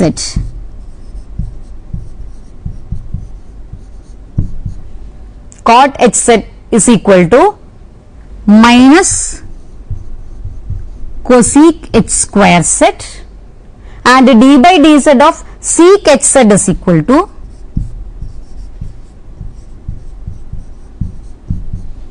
we have d by dz of sec hz is equal to minus sec hz into what? Tan hz.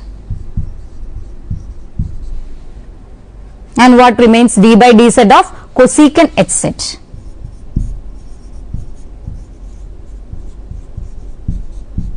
Which is equal to minus cosecant hz into cot hz.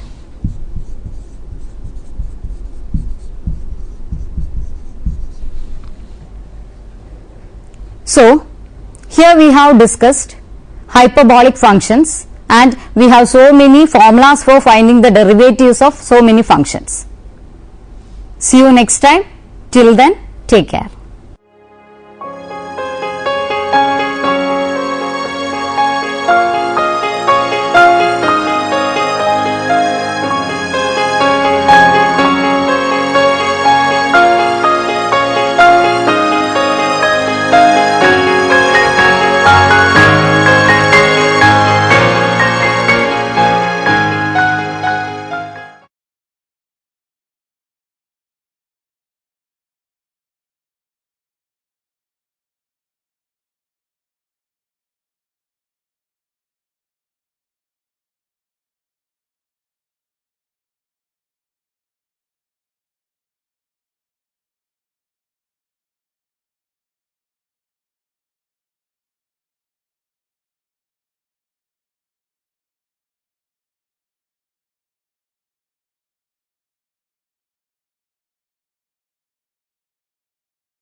balancing the cycle we need practice, and we have to constantly adjust the handlebar and avoid falling.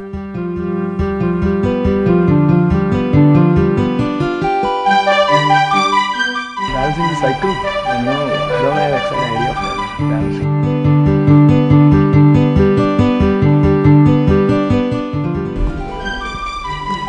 Balancing means you just ride on, that's it.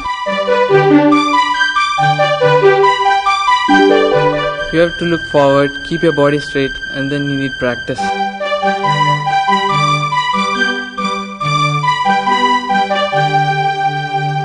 First of all, keep our cycle in balance, then keep the handle in position, then ride out. Balancing the cycle means maintain the center of gravity of the cycle and our body, center of gravity of our body in a straight line.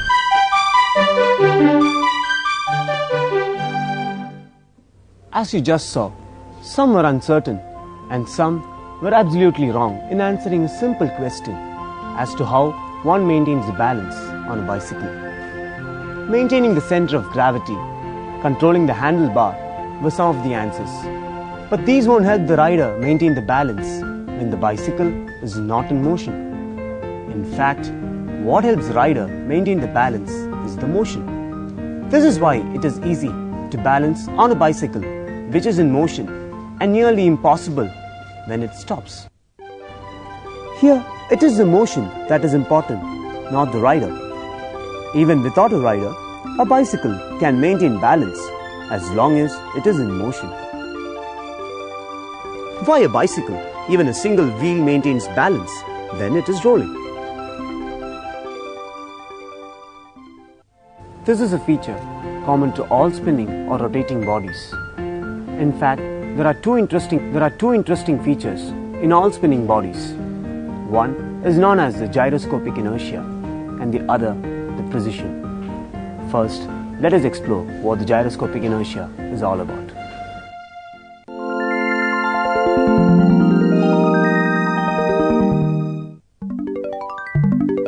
A spinning top, a simple toy of children. When it is spinning, it maintains an upright position. When its speed decreases, it tumbles. Similar is the case of a rolling coin. It does not fall as long as it is rolling. That is because these bodies are rotating about a particular axis known as axis of rotation. And it is a tendency of a rotating body to keep the direction of the axis of rotation unchanged. This feature is called the gyroscopic inertia. Inertia is the tendency of a body to continue in its state of rest or of uniform motion. To change a given state, an external force is required. Force is required to move, to change the direction, or even to stop. Likewise, gyroscopic inertia is the inertia possessed by a rotating or a spinning body. A force will be required to change its velocity or direction. The direction of its rotation is given by its axis. The direction of the axis remains unaltered in all spinning objects. When the top slows down, it begins to lose its gyroscopic inertia, which was keeping its axis unchanged. Gyroscopic inertia can be demonstrated through a simple experiment. A record hung from a string can be swung back and forth in a smooth, even manner like a pendulum. But if the record is given a spin and then swung, the movement will not be smooth. Like this record, all spinning bodies will resist any force that tries to change its direction of axis of rotation. What prevents it from swinging smoothly is its gyroscopic inertia. It's the same gyroscopic inertia which helps a rider balance a bicycle. The rotating wheel gains gyroscopic inertia, which keeps the wheel steady in the vertical position. It was French physicist Foucault who explained the concept of the gyroscopic inertia in the 19th century. To demonstrate this principle, he devised an instrument and named it the gyroscope. The word gyre means rotation and scope means view.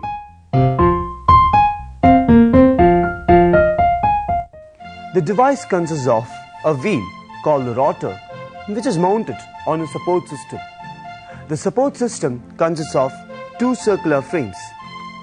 The frames and the wheel together can rotate in 1, 2 and 3 mutually perpendicular planes. The frames permit the wheel to tilt freely in any direction and rotate about any axis when it is made to rotate. Even if the gyro is tilted or rotated, the wheel will keep pointing in the same direction because of its gyroscopic inertia.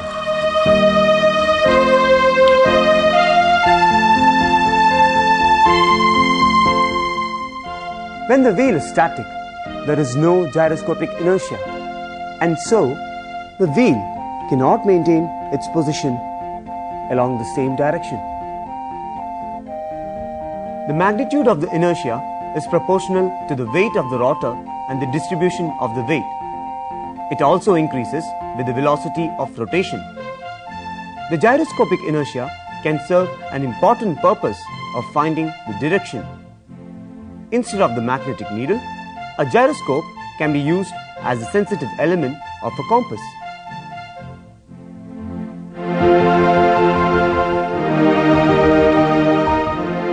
Such a compass is called a gyrocompass.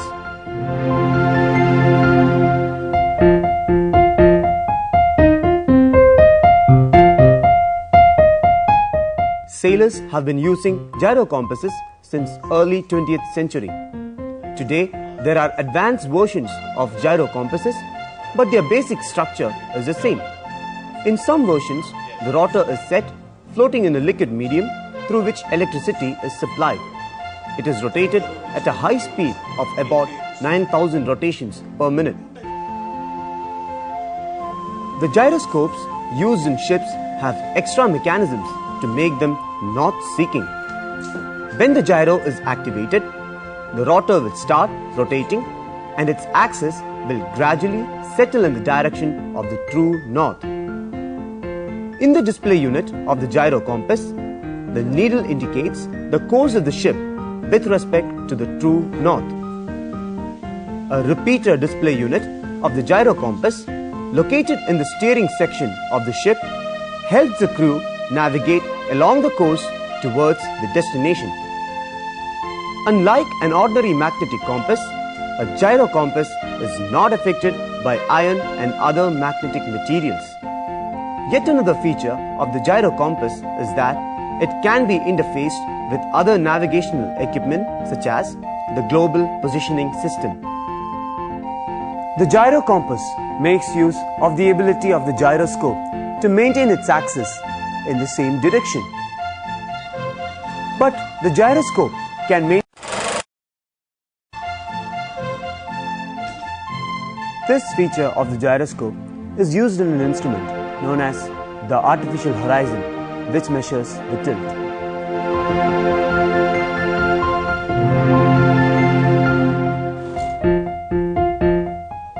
The sphere of the instrument is attached to a gyroscope.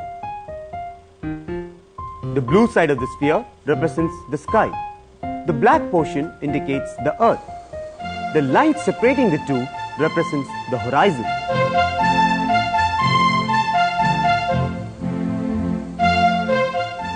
When the gyro is switched on, this line will remain parallel to the natural horizon.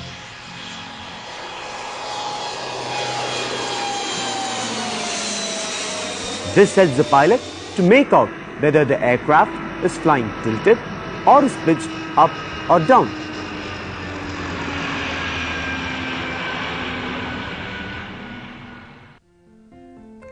So this is all about gyroscopic inertia, a principle that plays an important role in riding a bicycle, in navigating a ship, and in cruising in the skies. In the next part, let us investigate a feature of rotating bodies, called the precession.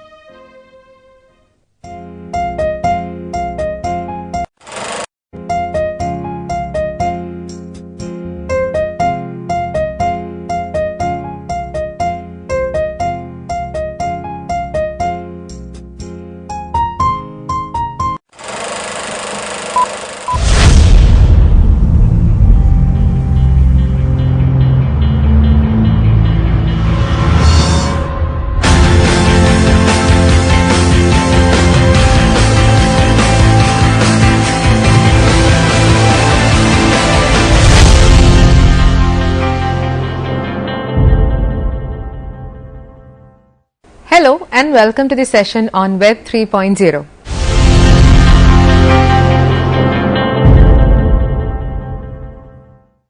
What is Web 3.0? Let's start with a little explanation on how it differs from Web 2.0. Web 2.0 is characterized mainly by the ability of users to share information quickly with others, which has been developed into the phenomenon that we call social media.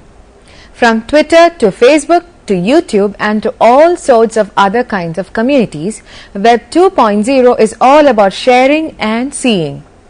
And if you recall or were around during what is now known as Web 1.0, information was put upon a website, and that was it. The best way of sharing it was privately through emails and such.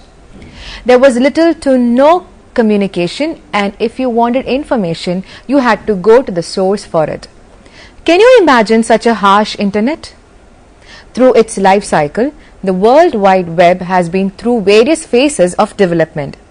Going by the trend of constant evolution, the web is now slowly but surely transiting to more data-centric phase in the context of web version 3.0.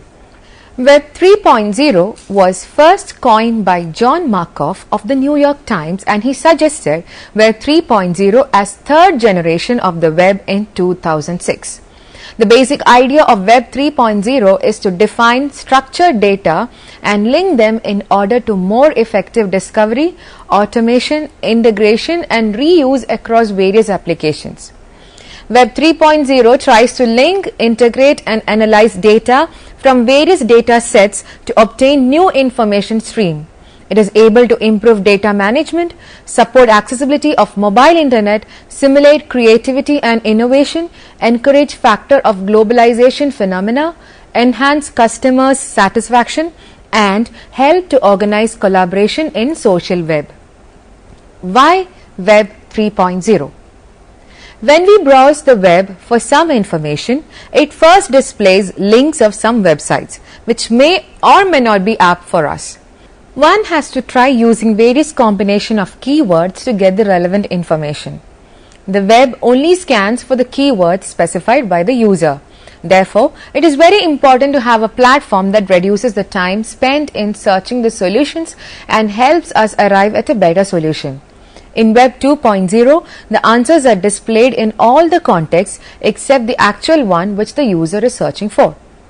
This difficulty can be overcome in Web 3.0 as it helps the user to arrive at the answer which he or she wants. The whole process of search is expected to change once Web 3.0 is brought into the picture. This can help in the speedy gathering of information from the internet. With it, the system can be better equipped to provide the required information to the users by searching, organizing and presenting only the relevant information. The era of Web 3.0 can be said as Age of Artificial Intelligence. Some experts say that Web 3.0 is like a personal assistant which has information about practically everything. This is the reason that it is also called as giant database. In Web 2.0, the internet has been used as a means for providing connection between people, while in Web 3.0, it is used to make connections with information. This can be better explained with the following example.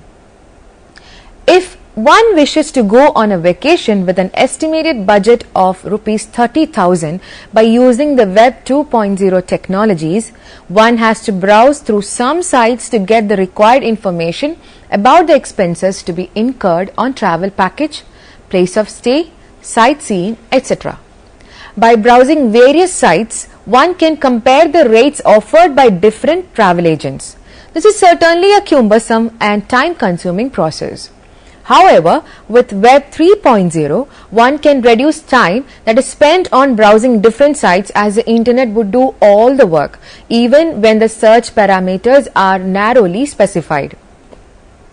The web browser will gather, analyze and present the information in a way that will make the comparison easier. This happens as Web 3.0 can understand the information available on the web. A Web 3.0 search engine not only looks for the keywords specified, but also interprets the context in which they are presented. It can provide relevant results along with some suggestions for searching more data. Web 3.0 is also called the Internet of Services. Besides the human readable part of the web, there will be a machine accessible services which can be orchestrated to higher level of services. Structure and objectives of Web 3.0. Web 3.0 has a totally different structure when compared to the earlier versions of the web. The basic structure is characterized by semiotics and semantics. Semantics refers to the study of meaning in communication, whereas semiotics is the study of sign processes or signification and communication, signs and symbols, both individually and grouped into sign systems. It includes a study of how a meaning is constructed and understood. Semantics can be very useful to the user as it helps him or her in arriving at the right answer for the query. Web 3.0 provides a ubiquitous web which facilitates accessibility of the net to anywhere and anytime with the available device and breaks the barriers such as bandwidth constraints, poor display on mobile devices, and reducing the cost of the devices which are involved with it. Web 3.0 comprises two main platforms: semantic technologies and social computing environment.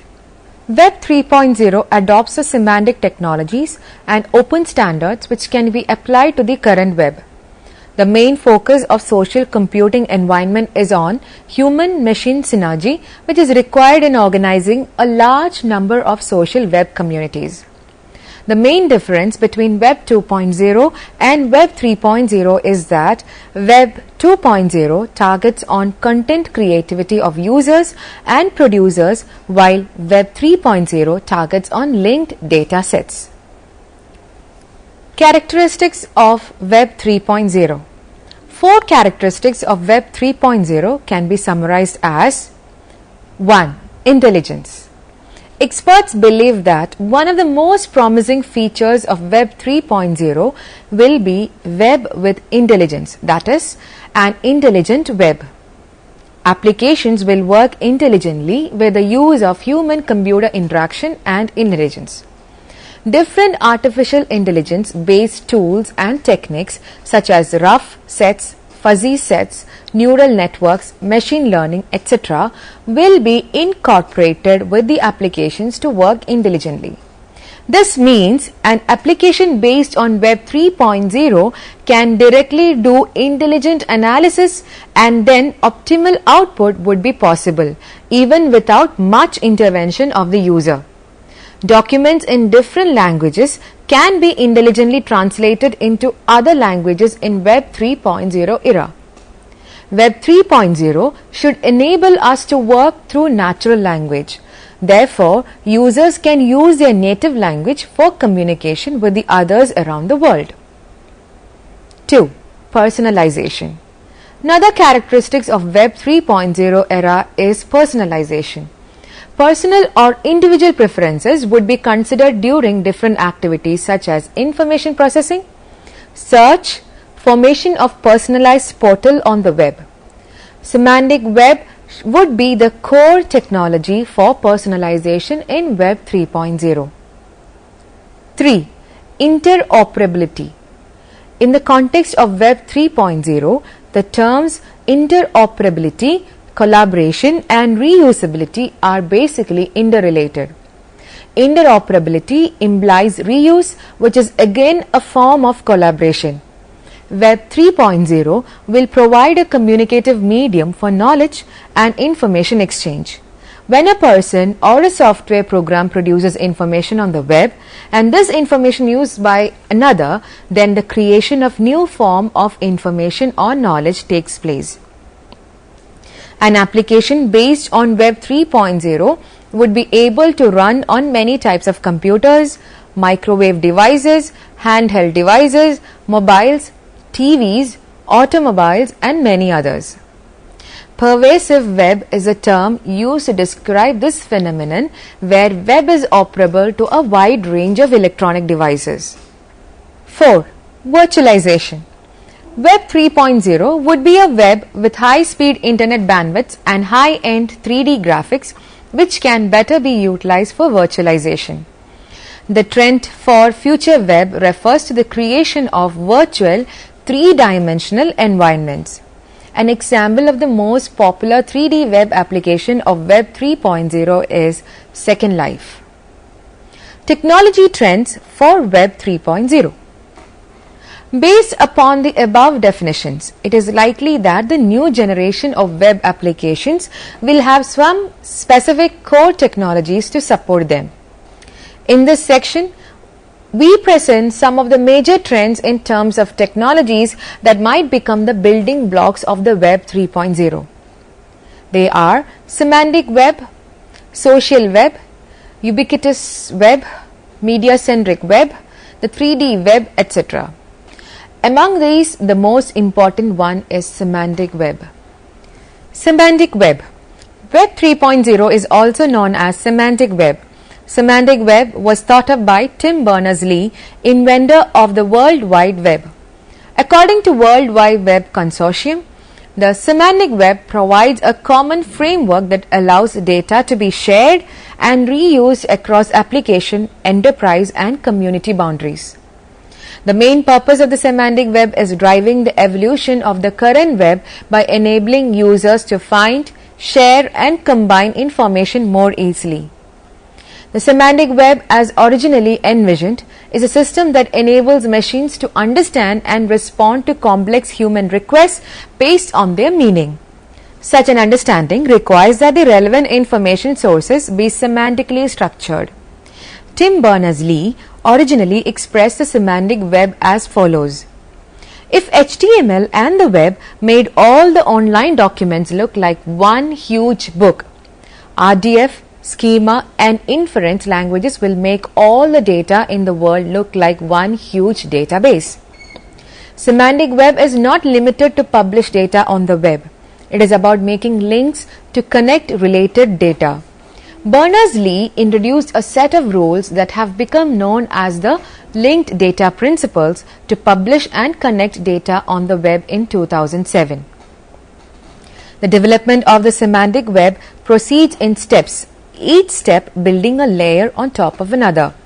Figure on the screen shows the layer cake of the semantic web, which describes the main layers of the semantic web design and vision. One way to differentiate a semantic web application from any other application is a usage of those three technologies. However, the semantic web has been called many things such as Web 3.0 or the linked data web. Unicode and URI. Unicode is used to represent any character uniquely, whatever this character was written by any language. And Uniform Resource Identifier is unique identifiers for resources of all. The functionality of Unicode and URI could be described as the provision of a unique identification mechanism within the language stack for the semantic web. XML. It is a language that lets one write structured web documents with a user-defined vocabulary. XML is particularly suitable for sending documents across the web. XML has no built-in mechanism to convey the meaning of the user's new tags to other users. RDF, Resource Description Framework. It is a basic data model like the entity relationship model for writing symbol statements about web objects. A scheme for defining information on the web. RDF provides a technology for expressing the meaning of terms and concepts in a form that computers can readily process. RDF schema. It provides a predefined basic type system for RDF models. RDF schema provides modeling primitives for organizing web objects into hierarchies. Key primitives are classes and properties, subclass and subproperty relationships, and domain and range restrictions. Ontology.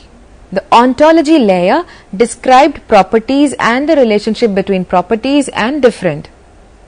Ontology can be defined as a collection of terms used to describe a specific domain with the ability of inference. Logic layer. It is used to enhance the ontology language further and to allow the writing of application-specific declarative knowledge. Proof layer. It involves the actual deductive process as well as the representation of proofs in web languages and proof validation. Trust layer. It will emerge through the use of digital signatures and other kinds of knowledge based on recommendations by trusted agents or on rating and certification agents and consumer bodies. Advantages and disadvantages of Web 3.0. Web 3.0 is often interpreted as a new dimension of the Internet. It is in fact a technological improvement in the way computers display a website and its content. Nothing is ever perfect. Just as how there is no device that's 100% efficient, when there are advantages, more often than not, there are some disadvantages as well, and this holds true for Web 3.0. Advantages. The first one, improves data management. Management of data in websites is a complex process, as combining data from various structures requires knowledge of many applications, and in some cases the computer may or may not be able to understand some data. In such cases, it becomes very difficult to link data for obtaining the required input. This problem can be resolved to some extent with the adoption of semantic web, because it first describes the relationship between different sets of data, which makes it easier for the computer to understand the relationship and integrates them easily for obtaining the desired output. 2. Web 3.0 supports accessibility of mobile internet. Globally, the number of subscribers for mobile devices was likely to touch 4 billion by the end of 2008. The global mobile penetration rate was expected to touch 50% during the same period. However, with the advent of 3G technologies, which facilitate easy access of internet in the mobile devices, this figure is likely to touch the rate of 60%. Hence, the demand is likely to be increased for Web 3.0 because of its superior quality. It is expected to play a very important role in enhancing the accessibility of the internet through mobile devices. 3. Web 3.0 stimulates creativity and innovation. The main point in Web 3.0 is the flexibility of linking different databases. The information and knowledge data sets can be utilized equally by the systems as well as the human beings, thereby enhancing their efficiency. This encourages innovation process, which in turn help in the generation of ideas. 4. Web 3.0 encourages factor of globalization phenomena.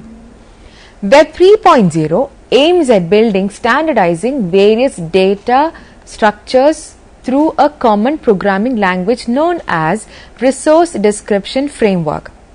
This is the standard model for exchanging data on the web. RDF is written in XML, which facilitates easy exchange of information among different systems. This breaks the barriers bandwidth, poor display of web on mobile devices, etc. 5. Web 3.0 helps to organize collaboration in social web. Nowadays, most people have registered themselves with the various social networking sites. Many weblogs have emerged as a part of those sites. By Web 3.0, the information available can be linked through RDF.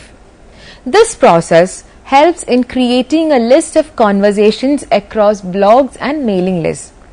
With Web 3.0, the users can experience a totally novel form of internet because it can be accessed on different devices. It also offers a rich application tier with more logic. 6. Data accessibility. A huge benefit of Web 3.0 is a move towards being able to access data from anywhere. This is mainly being driven by the heavy usage of smartphones and cloud applications. The idea here is to make sure that the user can access as much data as possible from anywhere, not just their home. Technology is trying to expand this idea in ways that allow TVs to pick up on user data and allowing smartphones to access data on your computer. Challenges or disadvantages. Semantic web faces several challenging issues too, like 1. Vastness. The World Wide Web contains many billions of pages. Redundancy in data may occur which has not yet been able to eliminate all semantically duplicated terms. 2. Vagueness. This arises from the vagueness of user queries, of concepts represented by content providers, of matching query terms to provider terms, and of trying to combine different knowledge bases with overlapping but subtly different concepts. 3. Inconsistency. These are logical contradictions which will inevitably arise during the development of large ontologies and when ontologies from separate sources are combined. 4. Deceit. This is when the producer of the information is intentionally misleading the consumer of the information. Ever since the invention of web in 1989 by Tim Berners-Lee, it continued to develop, and Web 3.0 is another step in this process. The main purpose of Web 3.0 is to extend the ability of application to maximize the benefits obtained from resources available from www community with the help of linked data, devices and people across the web. In a Web 3.0 world, the internet will be totally different to the users as the content and applications can easily be accessed at there, thus breaking away from the traditional format. Now, let us summarize what we have discussed so far. This chapter discusses some definitions of the Web 3.0, its evolution and characteristics. Web 3.0 foresees a scenario where such ubiquitous technologies will create a convergence of real and virtual environments where the user will seamlessly interact with humans and machines either through virtual means or in the real world. Web 3.0 supports worldwide database and web-oriented architecture, which in earlier stage was described as a web of document. Now, you can try to answer the questions given here. 1. How is a semantic web related to the existing web? 2. What is RDF, Resource Description Framework? 3. Differentiate Web 3.0 from Web 2.0. 4. What do you mean by artificial intelligence? 5. What do you mean by ontology in Web 3.0? 6. Analyze critically the changes that the Web 3.0 has introduced to journalism. Hope that you may go through the references for further understanding. Web 3.0, the third generation web is coming, by Noah Spivak. Semantic Web for the Working Ontologist, by Dean Alemang in 2008. The Semantic Web Explained, the Technology and Mathematics Behind Web 3.0 by Peter Seredy, published by Cambridge University Press in 2014. Artificial Intelligence Technologies and the Evolution of Web 3.0 by Thomas Issa, published in 2015. Thank you for watching this program. We can meet again with another topic soon. Have a nice day.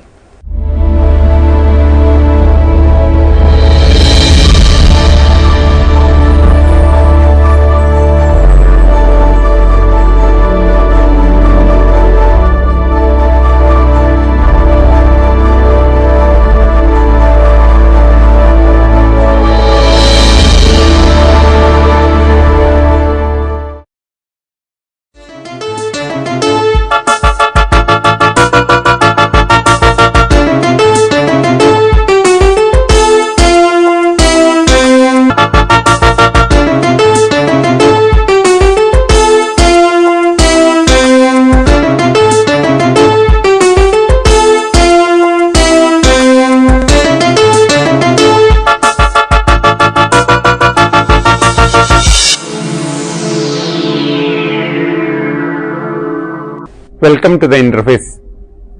Today we are having Professor P.P. Divagaran, formerly of Tata Institute of Fundamental Research, Bombay, with us. Hello, sir. Very pleased to be here. You are interested. Your basic interest is in physics. Yeah, and quantum mechanics. Quantum field theory. Quantum field theory. Yeah, my interest has always been in physics, and till I retired, I was a professional physicist. I still am, but many other interests now. But you are also having interest in the history of mathematics. That's something which started about 10 years ago. And the reason why it started is that I met a very, very distinguished scholar, Dr. K.V. Sharma, who has done more than anyone else to make prominent, to bring to light the extraordinary achievements of the mathematicians who lived in and worked in Kerala, not very far from here. So I met him more or less by chance in Chennai, and he said, well, you are a mathematician, you are a physicist, and you understand Malayalam, you can read Malayalam, so why did you take an interest in the mathematics of the people who lived in near the in and around Tirunavaya. So you are interested in history of mathematics history of the Indian mathematics mainly, but since you are from Kerala and I am also from Kerala, I am more interested in asking some questions regarding the history of mathematics in Kerala. Yeah. So what are the big names, or what are the main mathematicians who lived in? Yeah. See, there are two phases to the activity, mathematical activity in Kerala. The first is represented by two people, two names. One, the senior one was a man called Govindaswamy, and his disciple Shankara Narayanan, who worked in Kodungalur. At that time it was called Mahadevapuram Observatory. He had an observatory there, and he says so, Yantra Valaya, and he also wrote a book which is of very great historical value, and that book was brought to light not by historians of mathematics but by a true historian, Elankulam Kunjan Pillai, because using the dates, astronomical dates in it, he could establish the dates of some of the emperors of the Second Chera Empire. So that was there. It is also mentioned in the PhD thesis of Professor M.G.S. Narayanan. Of course, because M.G.S. Narayanan was, Ilankulam was in the department of Malayalam, M.G.S. was in the department of history, but he wrote his thesis with the help and under the supervision of Ilankulam.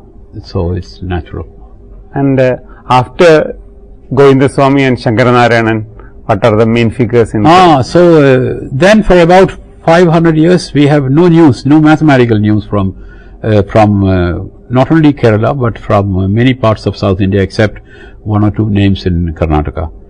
And then about 1400 there came an explosion of mathematical activity, and this is attributed to all the people who came later to the great Madhava. and everybody who came after him. So say something about Madhava. Yeah, but I will say first who followed him and then what they said about Madhava. Because we don't know anything, very little. We know very little about Madhava himself personally. He didn't really leave a major mathematical text behind, but his disciple Parameshwara, his son's disciple Nilakanta Somayaji, Nilakantha's disciple Jeshtadeva, his disciple Shankara Warrior, Achyuta Pisharadi, all of them wrote many books, not many, all of them, but some of them wrote many books. Jeshtadeva has written only one book, and all of them quote the verses due to Madhava, in which extraordinarily beautiful mathematical results are explained. And so we know that the founder of the school was Madhava, that all the original creative, truly creative, wonderfully original ideas were all attributed to Madhava, and these people all claim that we are explaining what he taught us. This Madhava is supposed to be from Inalakuda and from a... I happen not to agree with that because K.V. Sharma is responsible for this particular piece of information. K.V. Sharma and K. Kunjunli Raja, who was at that time in Madras University in the 50s and 60s. And as far as I can tell, there is no good reason for it, because in the translation, in the Vyakhyana of Venvaroha, Achyuta Pisharadi is giving some details about... No, that's not possible, because Achyuta Pisharadi did not write on Venvaroha as far as I know. Did he write anything on Venvaroha? I don't know. What we know in Madhava's own words in Venvaroha is that he is from a house called Bakuladhishtita Vihara. Ilanjipalli. Then in another fragmentary manuscript, which is now in Baroda, this is all K.V. Sharma's detective work, he is referred to as Ilanjipalli Madhavan Emmrc, which tells us many things. First of all, Ilanjipalli and Bakuladhishtita Vihara are exactly the same, they have exactly the same meaning. It was very customary in those days to take Malayalam names, house names and village names, and turn them into Sanskrit. Like, for example, Alathiyur will become Ashwathagrama. Kozhikode. Then similar, many other similar things they have done. So I personally think that Ilanjipalli and Bakuladhishtita Vihara refer to the house to which Madhava belonged. Then subsequently both Parameshwara and Nilakantha refer to him as being of Sangama Grama. Now Sangama Grama, if we accept that it is a Sanskritization of a traditional Malayalam name, in the area in which all these people worked, there was in fact a Sangama Gramam. It's called Kudalur. It is still there. So I've been there, and not only that, not very far from it, there is still an old Brahmin household called Kodallurilam. I have also been there, and so my feeling is that Sangamagrama Madhavan Emmrc of Ilanjipalli house is a product of this area, that is Bharatapura area, that is to say from Tirunavaya, Tripurangod, upstream up to Kudalur, or maybe a little beyond towards Patambi. And I also think that Emmrc identifies him as a person who came fairly recently from Tulunadu, because the Brahmins of Tulu country were called Emmrc or Embrandiri, and that distinction apparently got fuzzy in course of time, but I personally think so. Historically it fits, because he brought a kind of new mathematics which was not known in the 500 years that passed between Shankaranarayana and Madhava. So coming to the mathematical content of Madhava's work, I am somewhat surprised at the fact that there is a great deal of disagreement among the scholars. Not a great deal. There is some reluctance to say exactly what it is that he did so wonderfully well, and in that story, there are many historians who have contributed, and I think some of the misunderstanding is due to the fact that the true textbook which describes Madhava's work in great detail is his text called Yukti Bhasha. It is written by Jeshtadeva and it is in Malayalam, it's in prose. So there were very few scholars who actually could read Yukti Bhasha in Malayalam, and K.V. Sharma was an exception. Kunjundi Raja was an exception. Then in the middle of the 1940s, one of the local Rajas, Ramavarma Tamburan, together with the modern mathematician Akhileshwar Iyer, wrote a beautiful annotated commentary published by Mangalodayam. And so that was not read by anyone. Certainly not the Western scholars were completely lost by that book. And K.V. Sharma, for all his greatness, did not have a feeling for the mathematics. So the last great work of K.V. Sharma was to produce an English translation of Yukti Bhasha, part 1, the mathematical part, not the astronomical part. So till that translation came, nobody knew about Yukti Bhasha, except a few people, except maybe half a dozen people, people interested in the subject.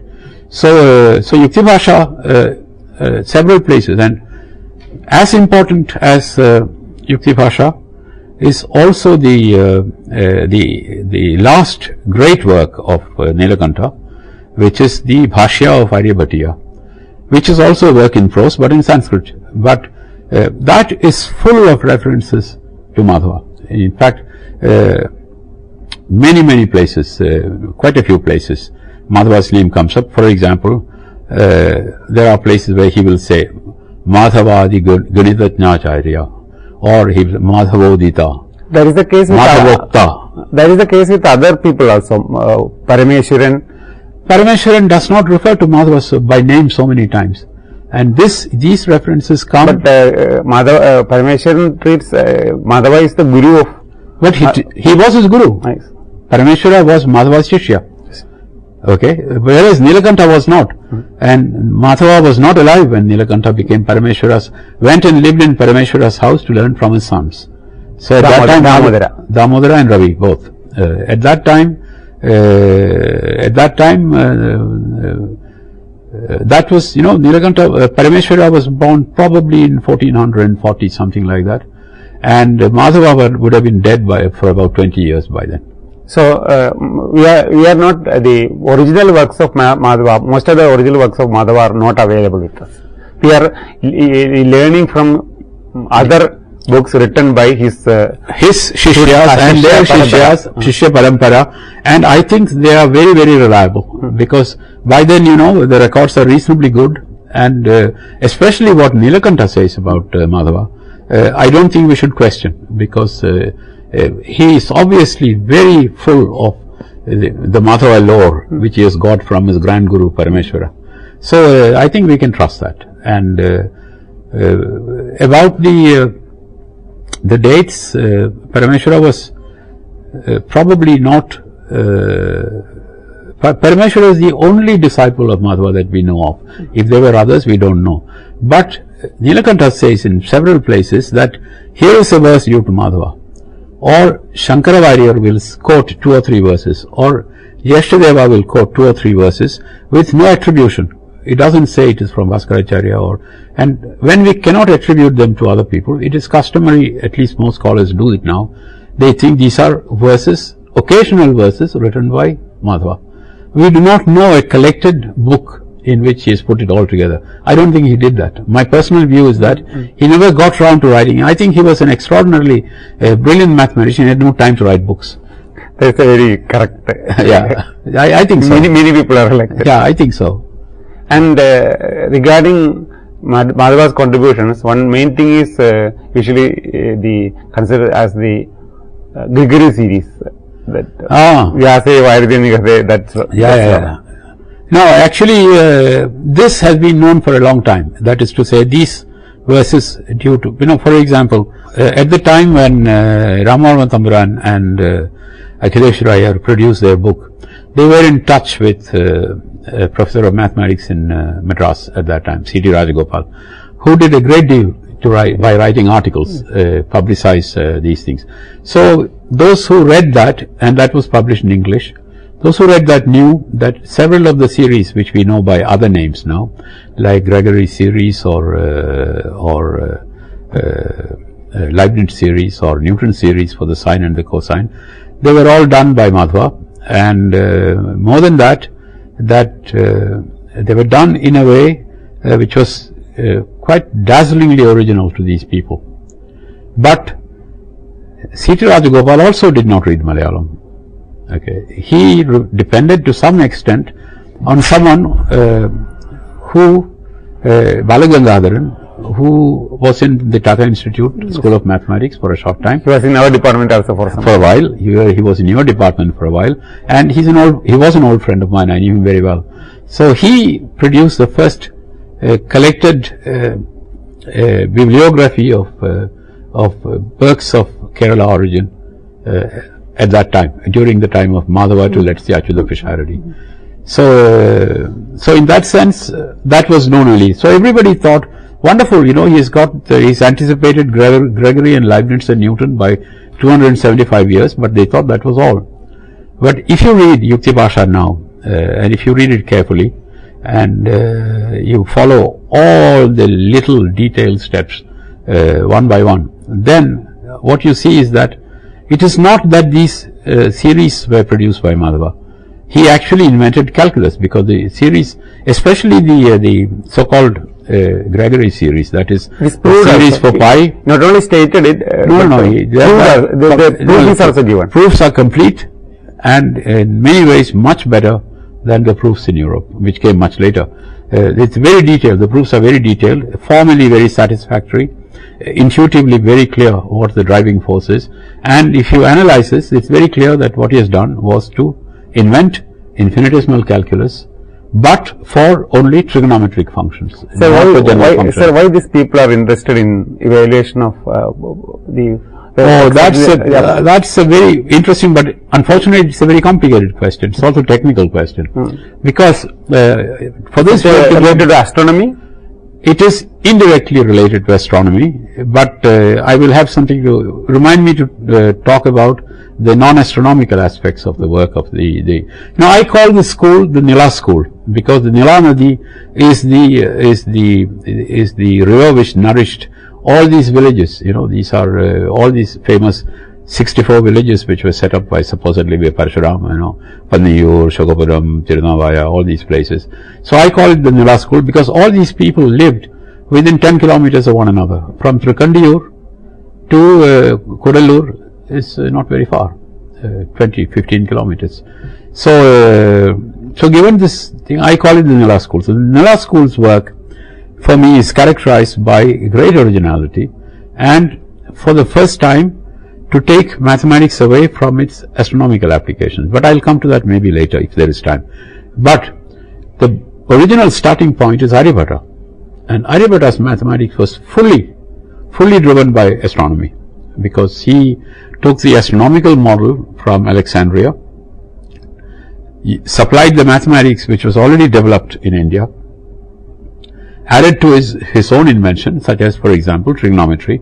So that's the reason why all these people were looking at trigonometric functions.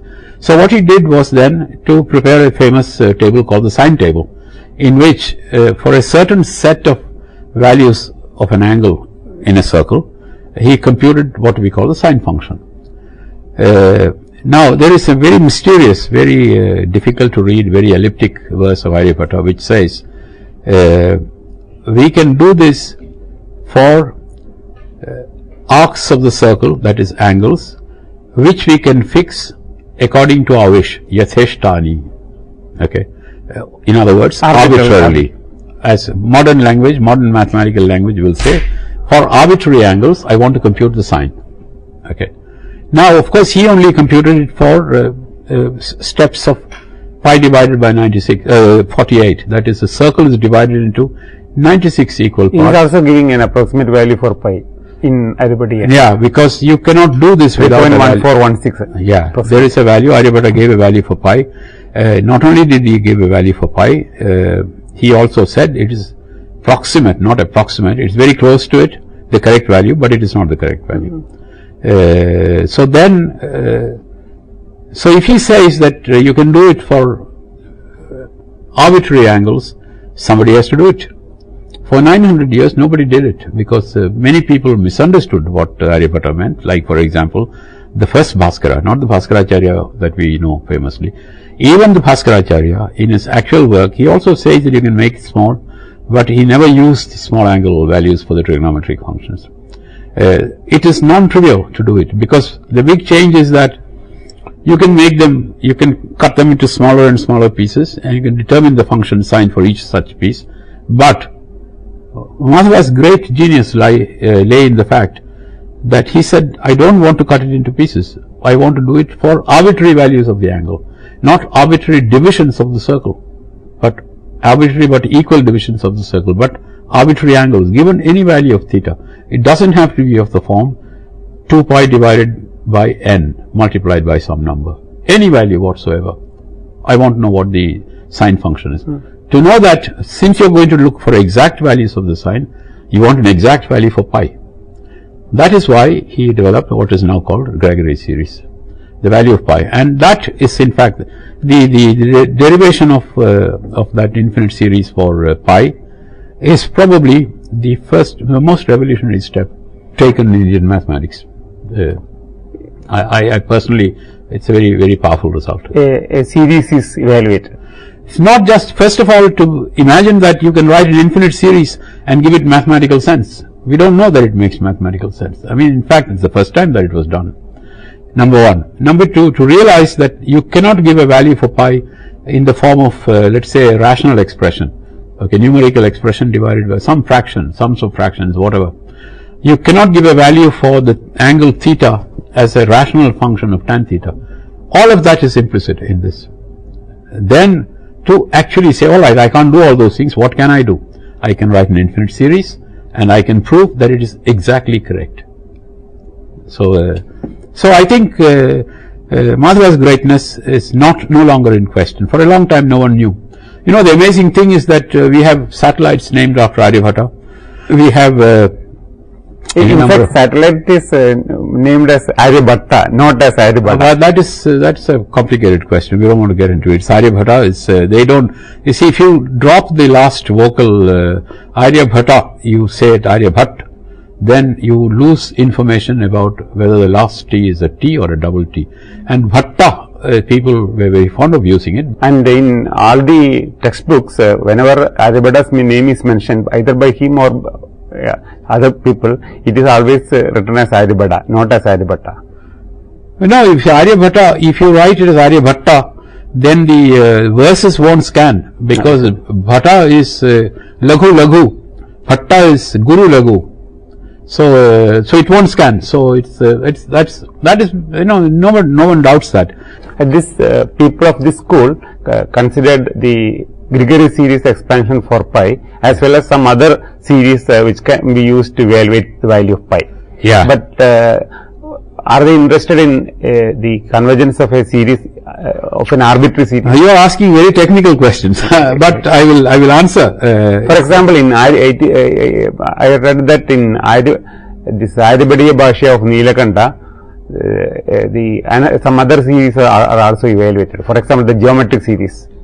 You know, geometric series is a very elementary thing, you know, in the sense that the reason why he used it as for two reasons. One is the geometric series comes in the evaluation of the series for pi.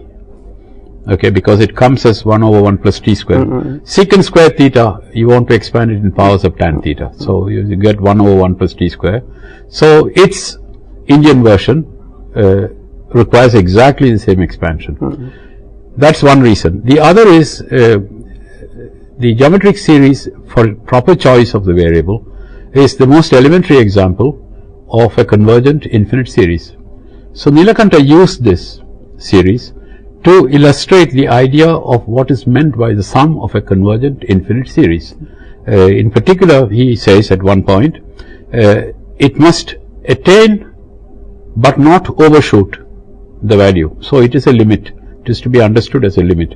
So for that reason, for that he actually used the I think 1 over 1 minus 1 quarter or something like that as an example, as an illustration of 1 plus 1 by 4 plus 1 by 4 square, etc. Yeah, exactly. So that's what he did.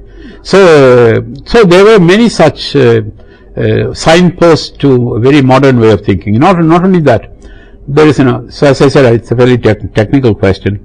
The tangent series, that is theta is t 1 minus 1 over t plus 1 over t cubed, 1 plus 1 over t cubed and so on, that converges only between 0 and pi by 4. At pi by 4, tangent theta is 1.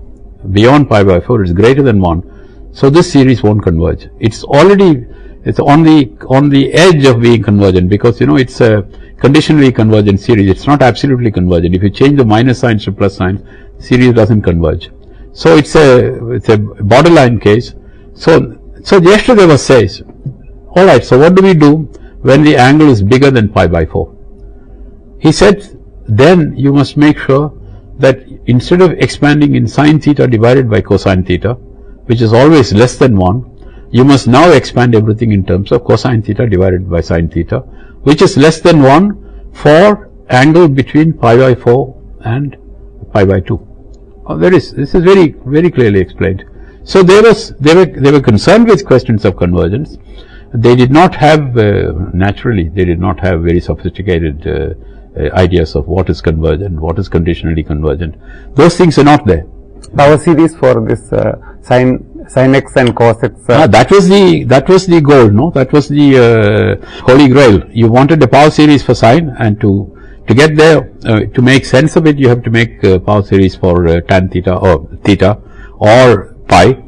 There the derivations are technically extremely complicated, very tricky, but in the light of what we learn in school calculus or college calculus, they can be streamlined into something also very, very original and very modern. Very original, very modern. But there are some ways in which this work differs from what we call calculus. Now, because we know calculus as developed by Newton and Leibniz, and they do it in a certain way. They get lost in what is meant by an infinitesimal. Such confusions are not there. In an article, you are calling Yukti Bhasha the first textbook of calculus. In one article, yeah, my very early article. Is it a bit exaggeration claim? Other people have asked me the same question, so I'm not. When I read, I felt that it is a bit. That's because you are a modern mathematician. You've been trained in the modern way of doing things. The reason why we think it is probably not calculus, is that when we learn calculus in college, we learn about general functions. What is meant by a function. What is meant by a small change in the independent variable, how does it change the function itself, and then we go from there. Okay. Here you won't find any treatment of the general function. You will only find sine theta, cosine theta, theta as a function of tangent theta, and things like that. So my answer to this is, in Yukti Bhasha, there are derivations of the surface area and volume of a sphere, and this is not found in any other Nila textbook, nowhere else.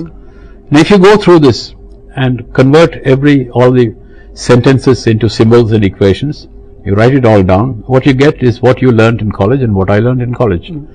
Exactly, you take the sphere, divide it into an series of infinitely thin strips by latitudes, compute the area of the strip, pretending that there is no curvature, because you are going to take the limit in which the width is going to 0. Then add them up and take the limit at the end. That's exactly how I learnt in college, and I think that's exactly how it is in the textbooks now. And the Yukti Bhasha proof is precisely that. So the point is not so much that they didn't work with general functions. The idea of a general function was just about crystallizing at that time. There are places where you can see the first signs of it, but generally speaking, they didn't have that. So they did it for all the functions they needed. It's like this. Newton and Leibniz did it for functions they knew. they did not prove the fundamental theorem of calculus was stated for one variable. It was not stated as people state now in the differential geometry context as Stokes theorem. That is, you take an n form, integrate it over on an n-dimensional manifold, take an n form, integrate it over the volume, and you get the n-1 form integrated over the surface. If you say that to Newton, he wouldn't understand what you're saying. Or theory of distributions. Okay, a calculus is applicable to the theory of distributions. Most of the modern mathematicians are interested in stating everything in the most general form. No, that's natural. I think that is the greatness of mathematics. They extend their horizons at every turn. But to say that what Madhava did is not calculus is like saying somebody who is working on, let's say, distribution theory, saying that what Newton did was not calculus. The same fundamental ideas, they are extended, as you say, more and more to bigger and bigger areas of domains of mathematics. That's the way I look at it. It's my view. Everybody will not agree with me. I really enjoyed this discussion on the work of Kerala School of Mathematics, but unfortunately due to some time constraints, we have to stop this episode, and we'll continue this discussion in the next episode. Yeah, we can carry on.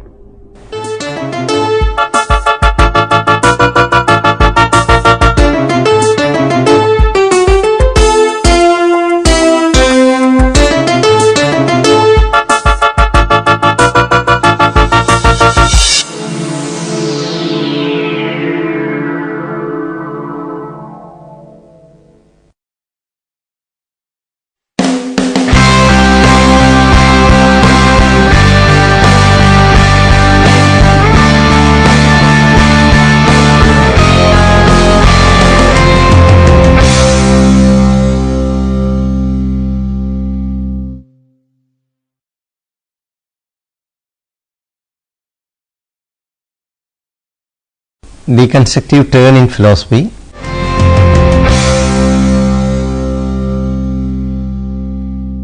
Welcome friends. In this session I am introducing the role of deconstruction in philosophy, since nobody can ignore the break in philosophy with the advent of deconstruction.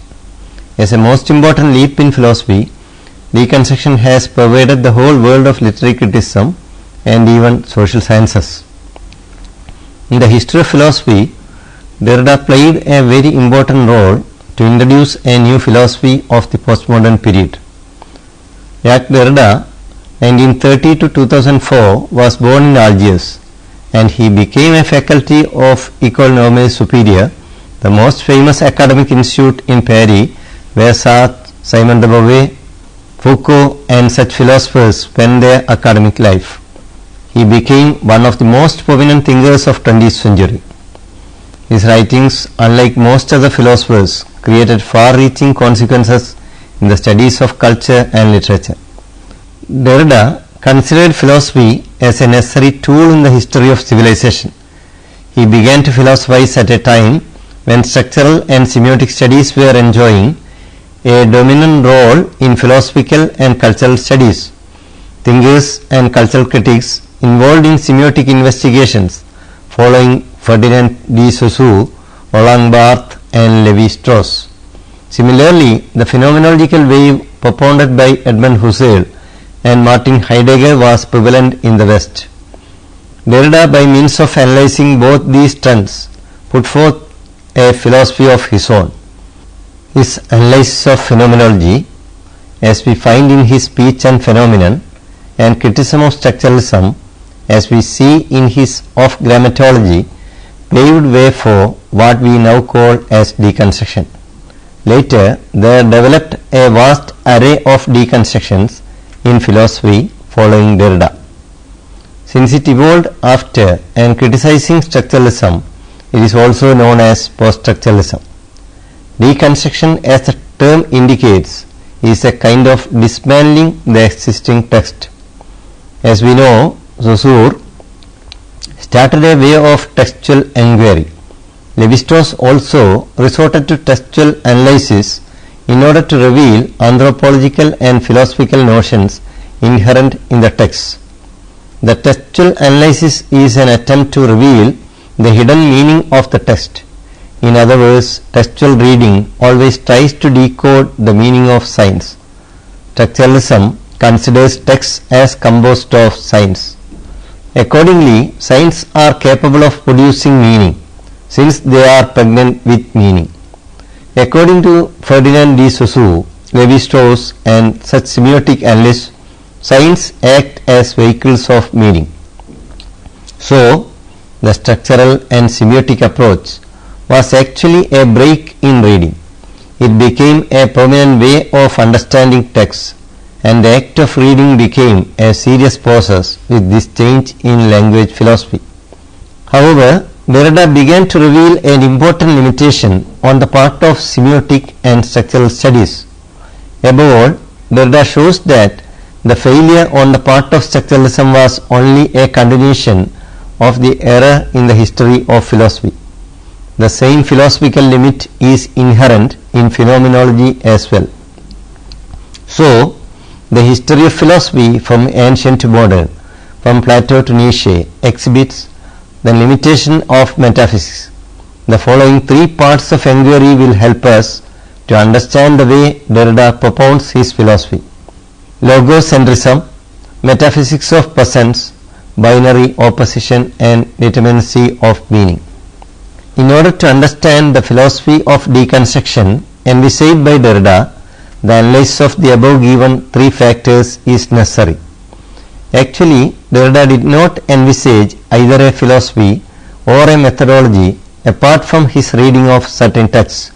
His reading of the texts produced a new way of understanding by showing the limitations of the texts he subjects to analyze. His reading becomes a re-reading, since it transcends the meanings at hand. It becomes a new methodology, as it is different from inductive and deductive reasoning followed in philosophy. It is also different from Marxian reading, since it focuses on the materiality of the text. It earned the title of deconstruction, as it deconstitutes the text by producing unknown areas of knowledge. It is not a process of destruction as some feel. It is actually constructing afresh after considering the neglected aspects of the same. Logocentrism. Deconstruction mainly focuses on the historical error caused by logocentric approach in philosophy. As Derrida says, the philosophers from Plato to Husserl explicitly follow logocentrism. Here arises the question, what is logocentrism? Logocentrism is a thought process based on the priority of speech, or within quote spoken word. All philosophical deliberations somehow give priority to speech. The first chapter of Derrida's celebrated work of grammatology bears the title The End of Book and the Beginning of Writing. The end of the book means the end of closure. The book in the tradition of theology implies the closed book of a particular religion/faith. Not only that, it shows the closure of a particular genre. How does the book of a closed kind evolve? Does the book imply the indubitable truth? Logocentrism is the result of quest for an unknown and yet self-persuasive truth. As we find in the history of human thought, especially texts written by philosophers, the search for truth is always directed towards the original spoken presence. So the priority given to self-present spoken truth in turn neglects or marginalizes writing. Accordingly, things, ideas, concepts are thought to be present in some objective transcendental way. Yes, one of the leading author on Derrida, Christopher Norris, says, the traditional idea of the book is of a writing held within bounds by the author's sovereign presence, semicolon, a writing whose integrity of purpose and theme comes from its acceptance of these proper self-regulating limits. Derrida, Christopher Norris, page 63. For Plato, it was the word uttered by unknown muses that inspired writers. Plato despised writing not because he hated written language, but because he had given priority to spoken word. It is the priority or primacy of speech over writing, presence over absence, the origin over duplicates, which has been misguiding thinkers. In his book Twisted Topics, Levi-Strauss remarks that the Nambikwara could not write. They were also unable to draw except for a few dots and zigzags on their calabashes. Accordingly, Levi-Strauss explains that the primitive people could only draw certain lines as wavy horizontal lines, whereas they could sing songs. Whatever sounds the Nambikwara uttered was considered as spoken language with clear and distinct meaning which they knew. At the same time, the Nambikwara draw lines which had no meaning but only within quote aesthetic interest, according to Levi-Strauss. By analyzing the structural interpretations of Levi-Strauss, Derrida points out that the anthropological conclusions are based on a presupposition that spoken word or speech precedes all writing. However, the writings of Levi-Strauss himself show that his attempt to relegate/marginalize writing does not succeed.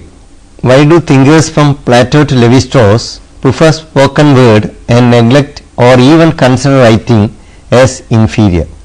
It is here Derrida talks about the politics of hierarchizational domination.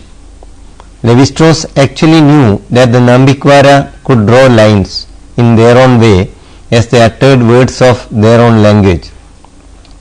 The blind spot or omission in Levi-Strauss is revealed by Derrida to show how writing is so important that Levi-Strauss himself could not ignore. What Levi-Strauss wanted to do was to prefer speech and thereby neglect writing by ascribing the historical or anthropological or sociological priority to speech. Plato's remarks about writing, Rousseau's attitude towards writing, and many others show how did the logocentric thought control the human attitude itself. Logocentrism is thus an attitude and rationale which resulted in unseen implications. Derrida claims that it is time to reread the essay on the origin of language. As Rousseau and Levi-Strauss argued for the spoken word or uttered word, their approach towards writing remains ambiguous. The aporetic moments in their text should lead to overcome the logocentrism and thereby establish a grammatology of writing. Metaphysics of presence. As a consequence, logocentrism would lead philosophers to the metaphysics of presence. When writing is identified as sign of sign, there is a presumption that it is secondary, a copy, a duplicate, a repetition, etc. When writing becomes a copy or secondary, the original or primary is conceived as a source which is present elsewhere. The Greek manuscripts generally impart the message that in the beginning was being and meaning was with God. It is based on a transcendental signifier. It is a signifier which escapes the play of meaning. Logocentrism is thus based on a metaphysics of presence. As Martin McLuhan says, the logocentric reading is actually a theological activity because it presupposes and desires a single, fixed and authoritative center. Deconstruction a reader, page 14. So the history of Western thought and nowadays the whole world somehow depends upon certain presuppositions built upon metaphysics of presence. Derrida undertook the criticism of metaphysics in almost all his writings by using the technique of deconstructive reading. It is believed that in language philosophy, the Saussurean approach brought forth the scientific study of linguistics. Similarly, the anthropological structuralism of Levi-Strauss also is considered as a beginning of scientific analysis of mythologies and other such discourses. However, Derrida finds that all texts derive the meaning from the texts themselves. Since signs are capable of generating meaning within the text, they do not depend on anything outside. In this sense, there is nothing outside the text.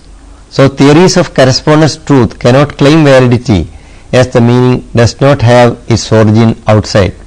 Edmund Husserl puts forth his philosophy of phenomenology, claiming that he could eliminate all presuppositions. Husserl wanted to reach at being without any presuppositions. However, Derrida asks how far Husserl could arrive at the truth by eliminating all presuppositions. The most important presupposition based on logocentrism and controlled by metaphysics of presence is leading Husserlian thought as well. Derrida questions the possibility of purity itself. Whenever Husserl talks about pure phenomenon or pure being, he flees from reality for the sake of purity. Deconstruction is a persistent argument against the very idea of transcendental phenomenology. In his endeavor to arrive at the pure, unmixed, uncontaminated presence or full presence of the reality, Husserl bracketed out everything including language. In his Speech and Phenomenon, Derrida raises the question, how does Husserl envisage an essence without any presuppositions? Derrida, in the early book of 1967, explains the way bracketing fails to make a leap from the tradition. Husserl considers the voice not empirical speech, but the phenomenological structure of the voice is the most immediate evidence of self-presence. Of grammatology preface. By reading Husserl, the phenomenological reduction is shown to be nothing but continuation of phonocentric metaphysics. According to Derrida, a kind of logic of supplementarity works in the Western thought, including that of Edmund Husserl. Derrida writes, the effacement or derivation of science is thereby confused with the reduction of the imagination. Husserl's position with respect to tradition is here ambiguous. Speech and Phenomenon, page 55. Signs are added as something external in phenomenology. So far, Derrida, phenomenological reduction involves the fallacy of metaphysics of presence. Derrida writes, language and its representation is added on to a consciousness that is simple and simply present to itself, or in any event to an experience which could reflect its own presence in silence. Speech and Phenomenon, page 14. Binary opposition and determinacy of meaning. In the history of thought, linguistic signs are attributed to produce meaning by its own right. The history of philosophy is based on binary opposition. The binary opposition is two related but opposite terms. Structural and semiotic studies presuppose the binary opposition as the foundation of all structures. But Derrida claims that all of the Western philosophy, literature and culture used to depend on categories of binary oppositions. The binary division, such as the man-woman, white-black, voice-silence, speech writing, civilized primitive, etc., forms the basis of inquiry and analysis. The consequence of such an approach is that it preconceives a coxual world where meaning is determined as final. The truth and falsity, as well as presence and absence, are determined according to the inherent nature of the sign. The real nature of language and its materiality in the form of writing are ignored in the binary logic. Nietzsche had criticized the immediate certainty and absolute truth.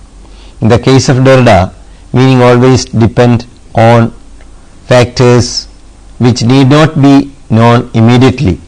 The meaning is not known as such, since it may elude any occasion of reading. In order to explain the play of meaning, Derrida uses the term difference. As a method of analysis, deconstruction always focuses on conceptual oppositions. By way of revealing the priority even to one of the oppositions, the reading dismantles the seen to be true argument of the test. If one of the binaries gets a privileged position, then it means that the test has unknown blind spot kept hidden. In Plato, Rousseau and many others, such blind spots are seen. As a reading technique, it deals with blind spots. Difference. The essay Structure, Sign and Play in the Human Sciences was presented by Derrida not only to criticize structuralism but also to introduce his interpretation of language. For Derrida, linguistic signs have materiality as they have existence in the form of writing. When Nietzsche said, Socrates, he who does not write, he forgets that Socrates is being read and reread only because his sayings are preserved in the form of writing. Difference as a word is a new term derived from the French word différer, meaning both to differ and to defer. It is used as a new term with a deliberate misspelling of the English word difference. Difference with A instead of E is a new term. It is understood as a new term only when one reads it because it cannot be heard while presenting the article. It is the materiality of writing which alone helps one to write and read it. The concept of difference, like the concept of thinking itself by Kant, is a landmark in the history of philosophy. When Derrida would read out his article, his pronunciation of difference was not heard as a separate new term. It is impossible also in that sense. But as one reads the article, he or she comes across the difference between what is usually read as difference and the new term with A instead of E, and hence difference. Difference, as explained earlier, stands for both to differ and to defer. A sign gives or produces meaning on the basis of these two factors. On the one hand, any term differ from other terms, and on the other, a term differ is meaning. Cat is a word which is different from mat. We get the meaning of cat insofar as it is different from mat. At the same time, the term cat always differs certain meaning. When we say a black cat in a dark room, the term cat signifies something different from a pet animal. In a statement, cat is on the mat, the cat signifies something with which almost all are acquainted. But when we read a statement, philosophy is searching black cat in a dark room, we find a different meaning of the same term. Here we find that any word is capable of producing different meanings. Even understanding the new term difference is difficult, as it was employed by Derrida to deconstruct certain texts and traditions. So Christopher Norris suggests undertaking the difficult way of reading and rereading Derrida to avoid taking it out of context for the purpose of ad hoc definition. Anyhow, the notion of determined meaning is being questioned by showing the possibility and potential of linguistic signs which are written.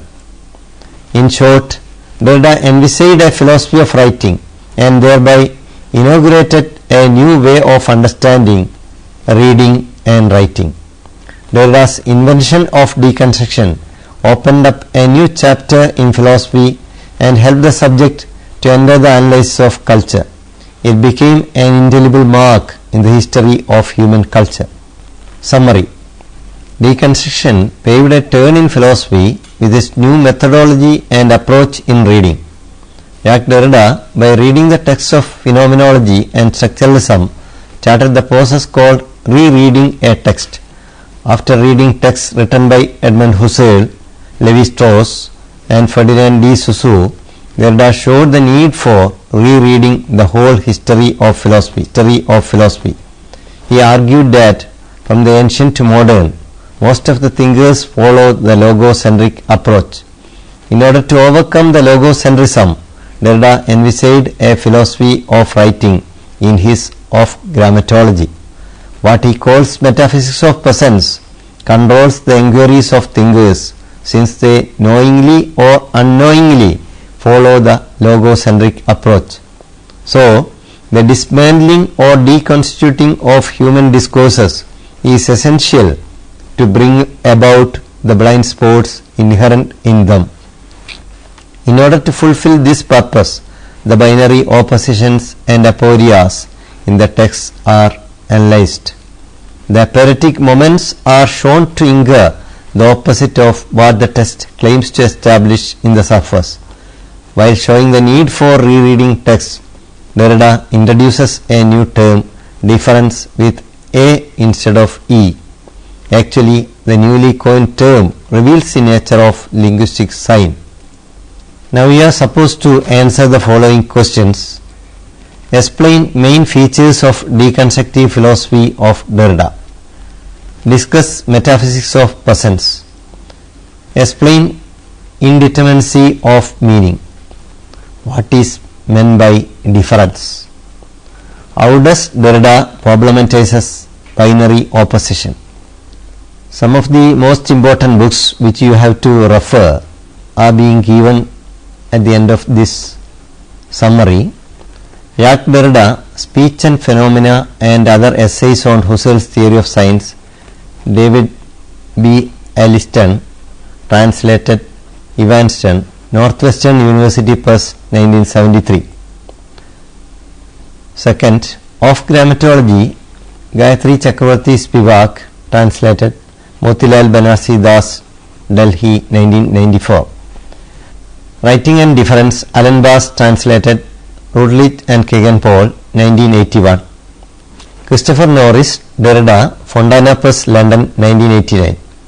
Venathan Kuller, Structuralist Poetics, Routledge and Kegan Paul, London, 1977, reprint 1986. Terence Hawkes, Structuralism and Semiotics, London, Methuen, 1977. P. K. Poker, Derrida, Avanirmanathinte Tattvacintakan, Malayalam, State Institute of Language, Thiruvananthapuram, 1998. Thank you all for watching and spending your valuable time. Hope we will meet in another session with another topic. Thank you once again.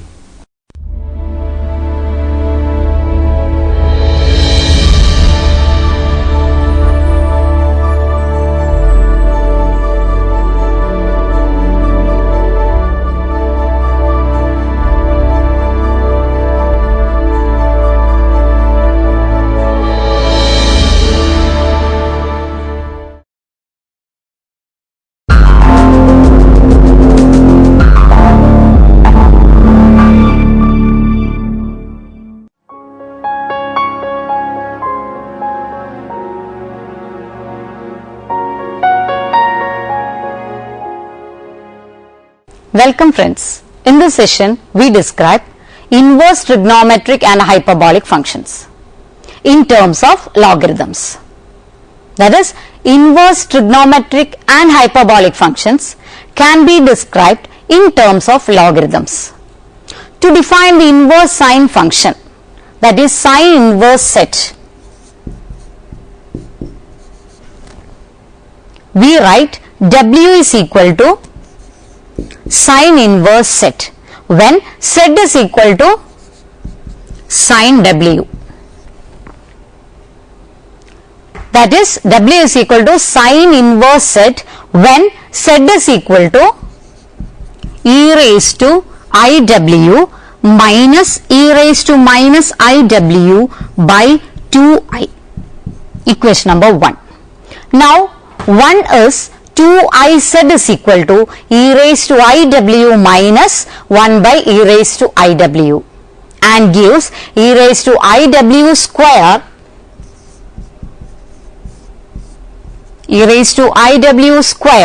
minus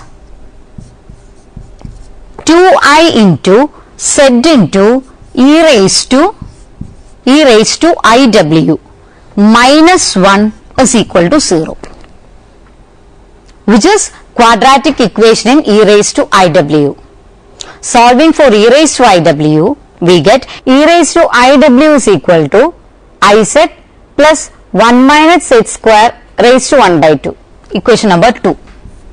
Where 1 minus z square whole raised to 1 by 2 is of course a double valued function of z. Taking logarithms on both sides of 2, we get IW is equal to log 1 log IZ, that is log IZ plus 1 minus z square whole raised to 1 by 2. Hence, sin inverse z is equal to W, which is equal to 1 by I log IZ plus 1 minus z square raised to 1 by 2. That is, sin inverse z is equal to minus I into log IZ plus 1 minus z square raised to 1 by 2. Equation number 3. In a similar way, cos inverse z is equal to minus I log IZ plus z square minus 1 raised to 1 by 2. Note that the function sin inverse z, cos inverse z and tan inverse z are multiple valued. When specific branches of the square root and logarithmic functions are used, all three inverse functions become single valued and analytic. Example,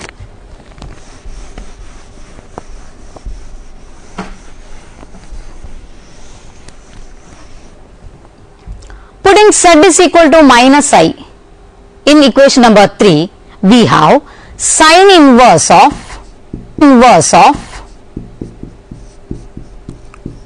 minus I is equal to minus I log 1 plus or minus root 2. That is by putting z is equal to minus I. But 1 plus root 2 is equal to 1 plus root 2 into e raised to I 0.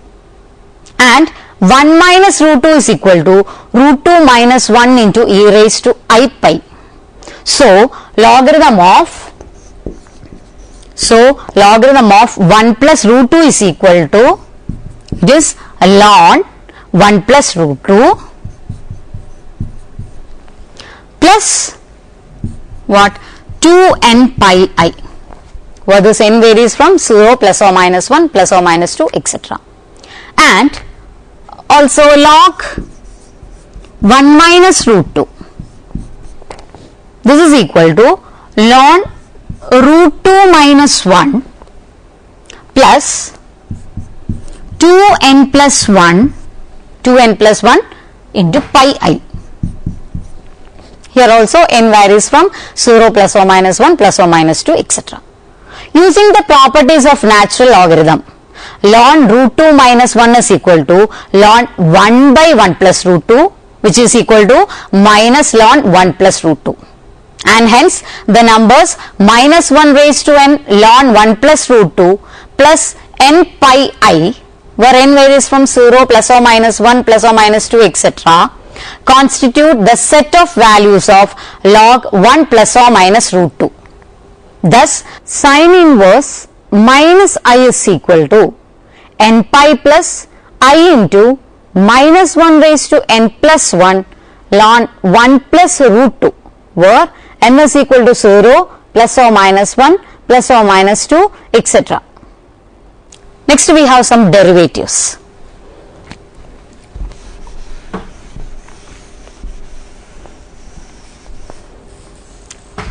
The first one is d by dz of sin inverse set.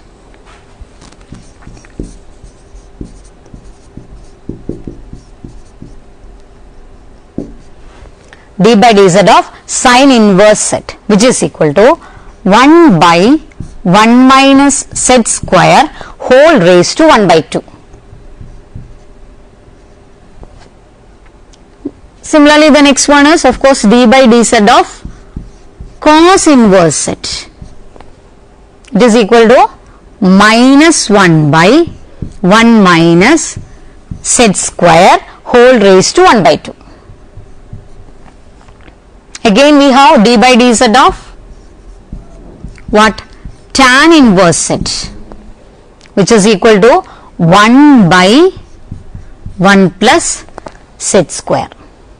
Inverse hyperbolic functions can be treated in a corresponding manner. It turns out that sin h inverse z is equal to, that is sin h inverse z is equal to logarithm of z plus z square plus 1 whole raised to 1 by 2. Similarly, cos h inverse z is equal to log z plus z square minus 1 whole raised to 1 by 2, and tan h inverse z is equal to 1 by 2 log 1 plus z by 1 minus z. So next we have separation into real and imaginary parts. For that, first we have an example. That is, separate into real and imaginary parts the quantity sin inverse of cos theta plus I sin theta, where theta is real.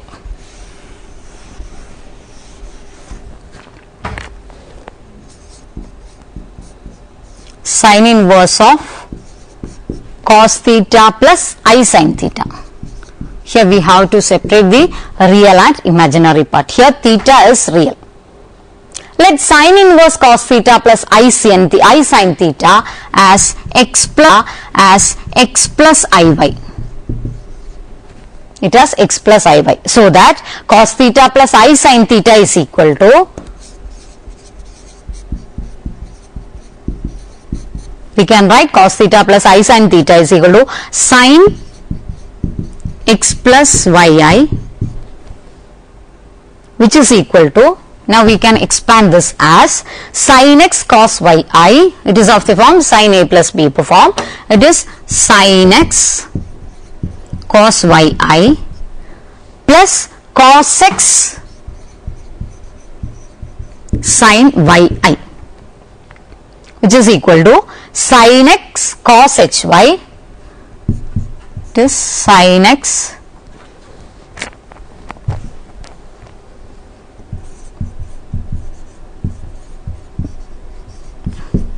cos hy plus I into cos x sin hy. Hence, sin x cos hy is equal to cos theta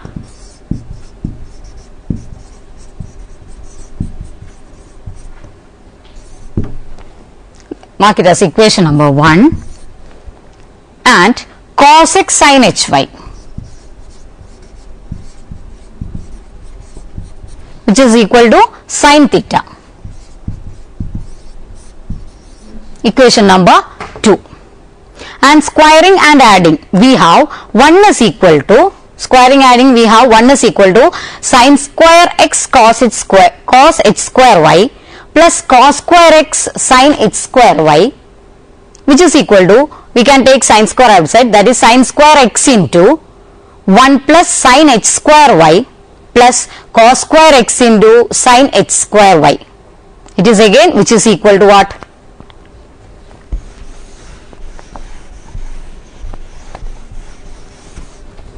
That is 1 is equal to sin square x plus sin h square y.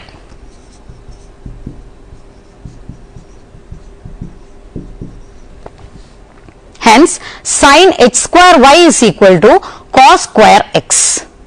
Hence, from 2 we have cos square x is equal to sin theta.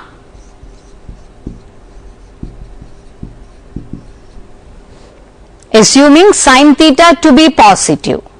Therefore, since x is to lie between minus pi by 2 and pi by 2, we have cos x is equal to plus square root of sin theta. From this we can write cos x is equal to plus square root of sin theta. That is, here we have cos square x is equal to sin theta. So, it is cos x is equal to plus square root of sin theta. Hence, we can write x is equal to what? cos inverse square root of sin theta. The equation 2 then gives sin hy plus, sin hy is equal to plus square root of sin theta, that is plus square root of sin theta. So that e raised to 2y minus 2 e raised to y into square root of sin theta is equal to 1, a quadratic for e raised to y. Hence, we can write e raised to y is equal to, which is equal to square root of sin theta plus square root of 1 plus sin theta.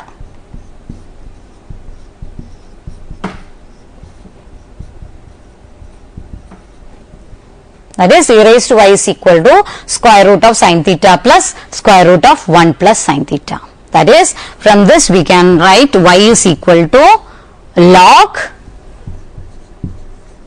square root of sin theta plus square root of 1 plus sin theta.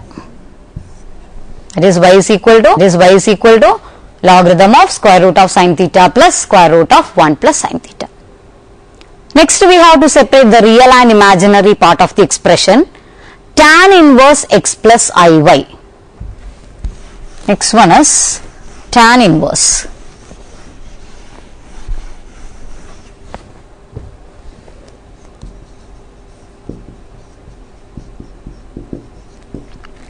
We have to separate the real and imaginary part of this function first, and also express tan inverse x plus iy also. Let tan inverse x plus iy is equal to a plus ib. Then tan a plus ib is equal to x plus iy. Here we have tan inverse. So tan a plus ib is equal to x plus iy. Here we have tan inverse, so taking this into this side, we have tan a plus ib is equal to x plus iy. And also tan a minus ib is equal to x minus iy.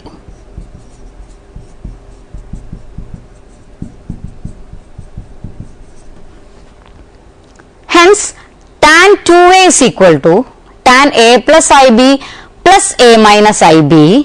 I can write tan 2a is equal to, by using the identity, it is equal to tan a plus ib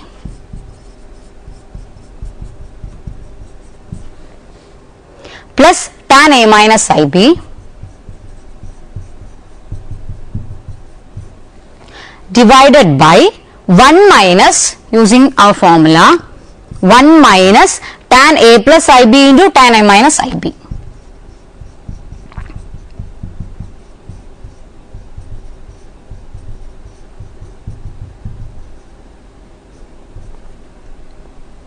One minus tan a plus ib into tan a minus ib, which is equal to, I have tan a plus ib is equal to x plus iy and tan a minus ib is equal to x minus iy. Substituting this, we get it is x plus iy plus tan a minus b, it is x minus iy divided by 1 minus x plus iy into x minus iy. So it becomes 2x by 1 minus x square minus y square.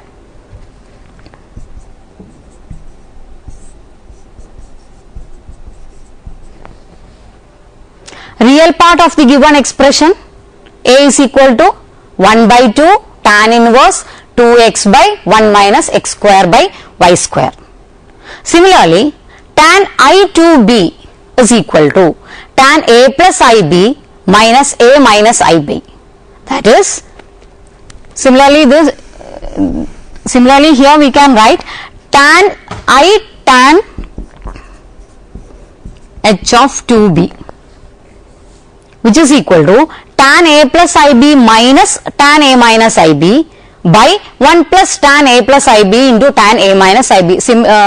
Same equation, same expression, that is x plus iy minus x minus iy divided by 1 plus x plus iy into x minus iy.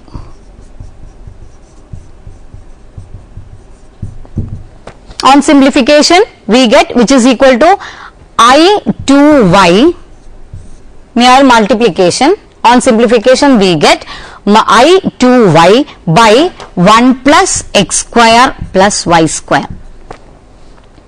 That is imaginary part of the given expression. B is equal to 1 by 2 tan h inverse 2y by 1 plus x square plus y square. Next we have to prove I raised to I is equal to e raised to minus 4n plus 1 pi by 2.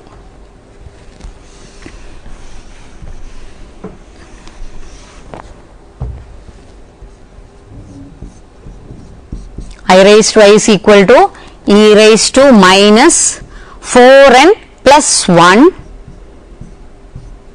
pi by 2. Here let x is equal to I raised to I. Then we have log x is equal to I log I.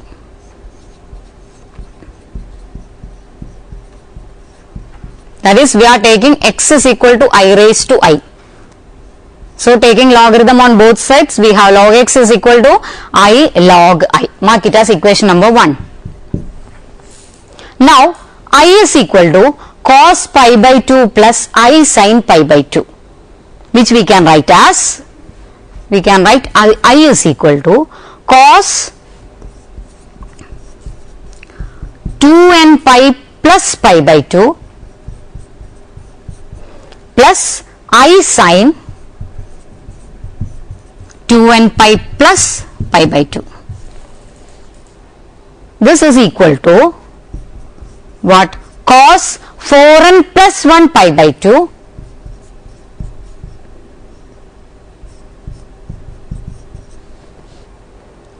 plus I sin 4n plus 1 pi, not like this, pi by 2.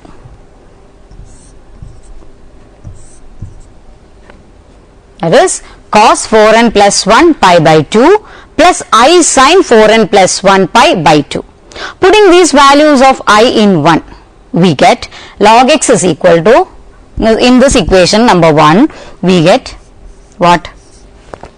Log x is equal to I into log, that is, we are substituting for this I we are substituting this one, that is cos 4n plus 1 pi by 2 plus I sin 4n plus 1 pi by 2.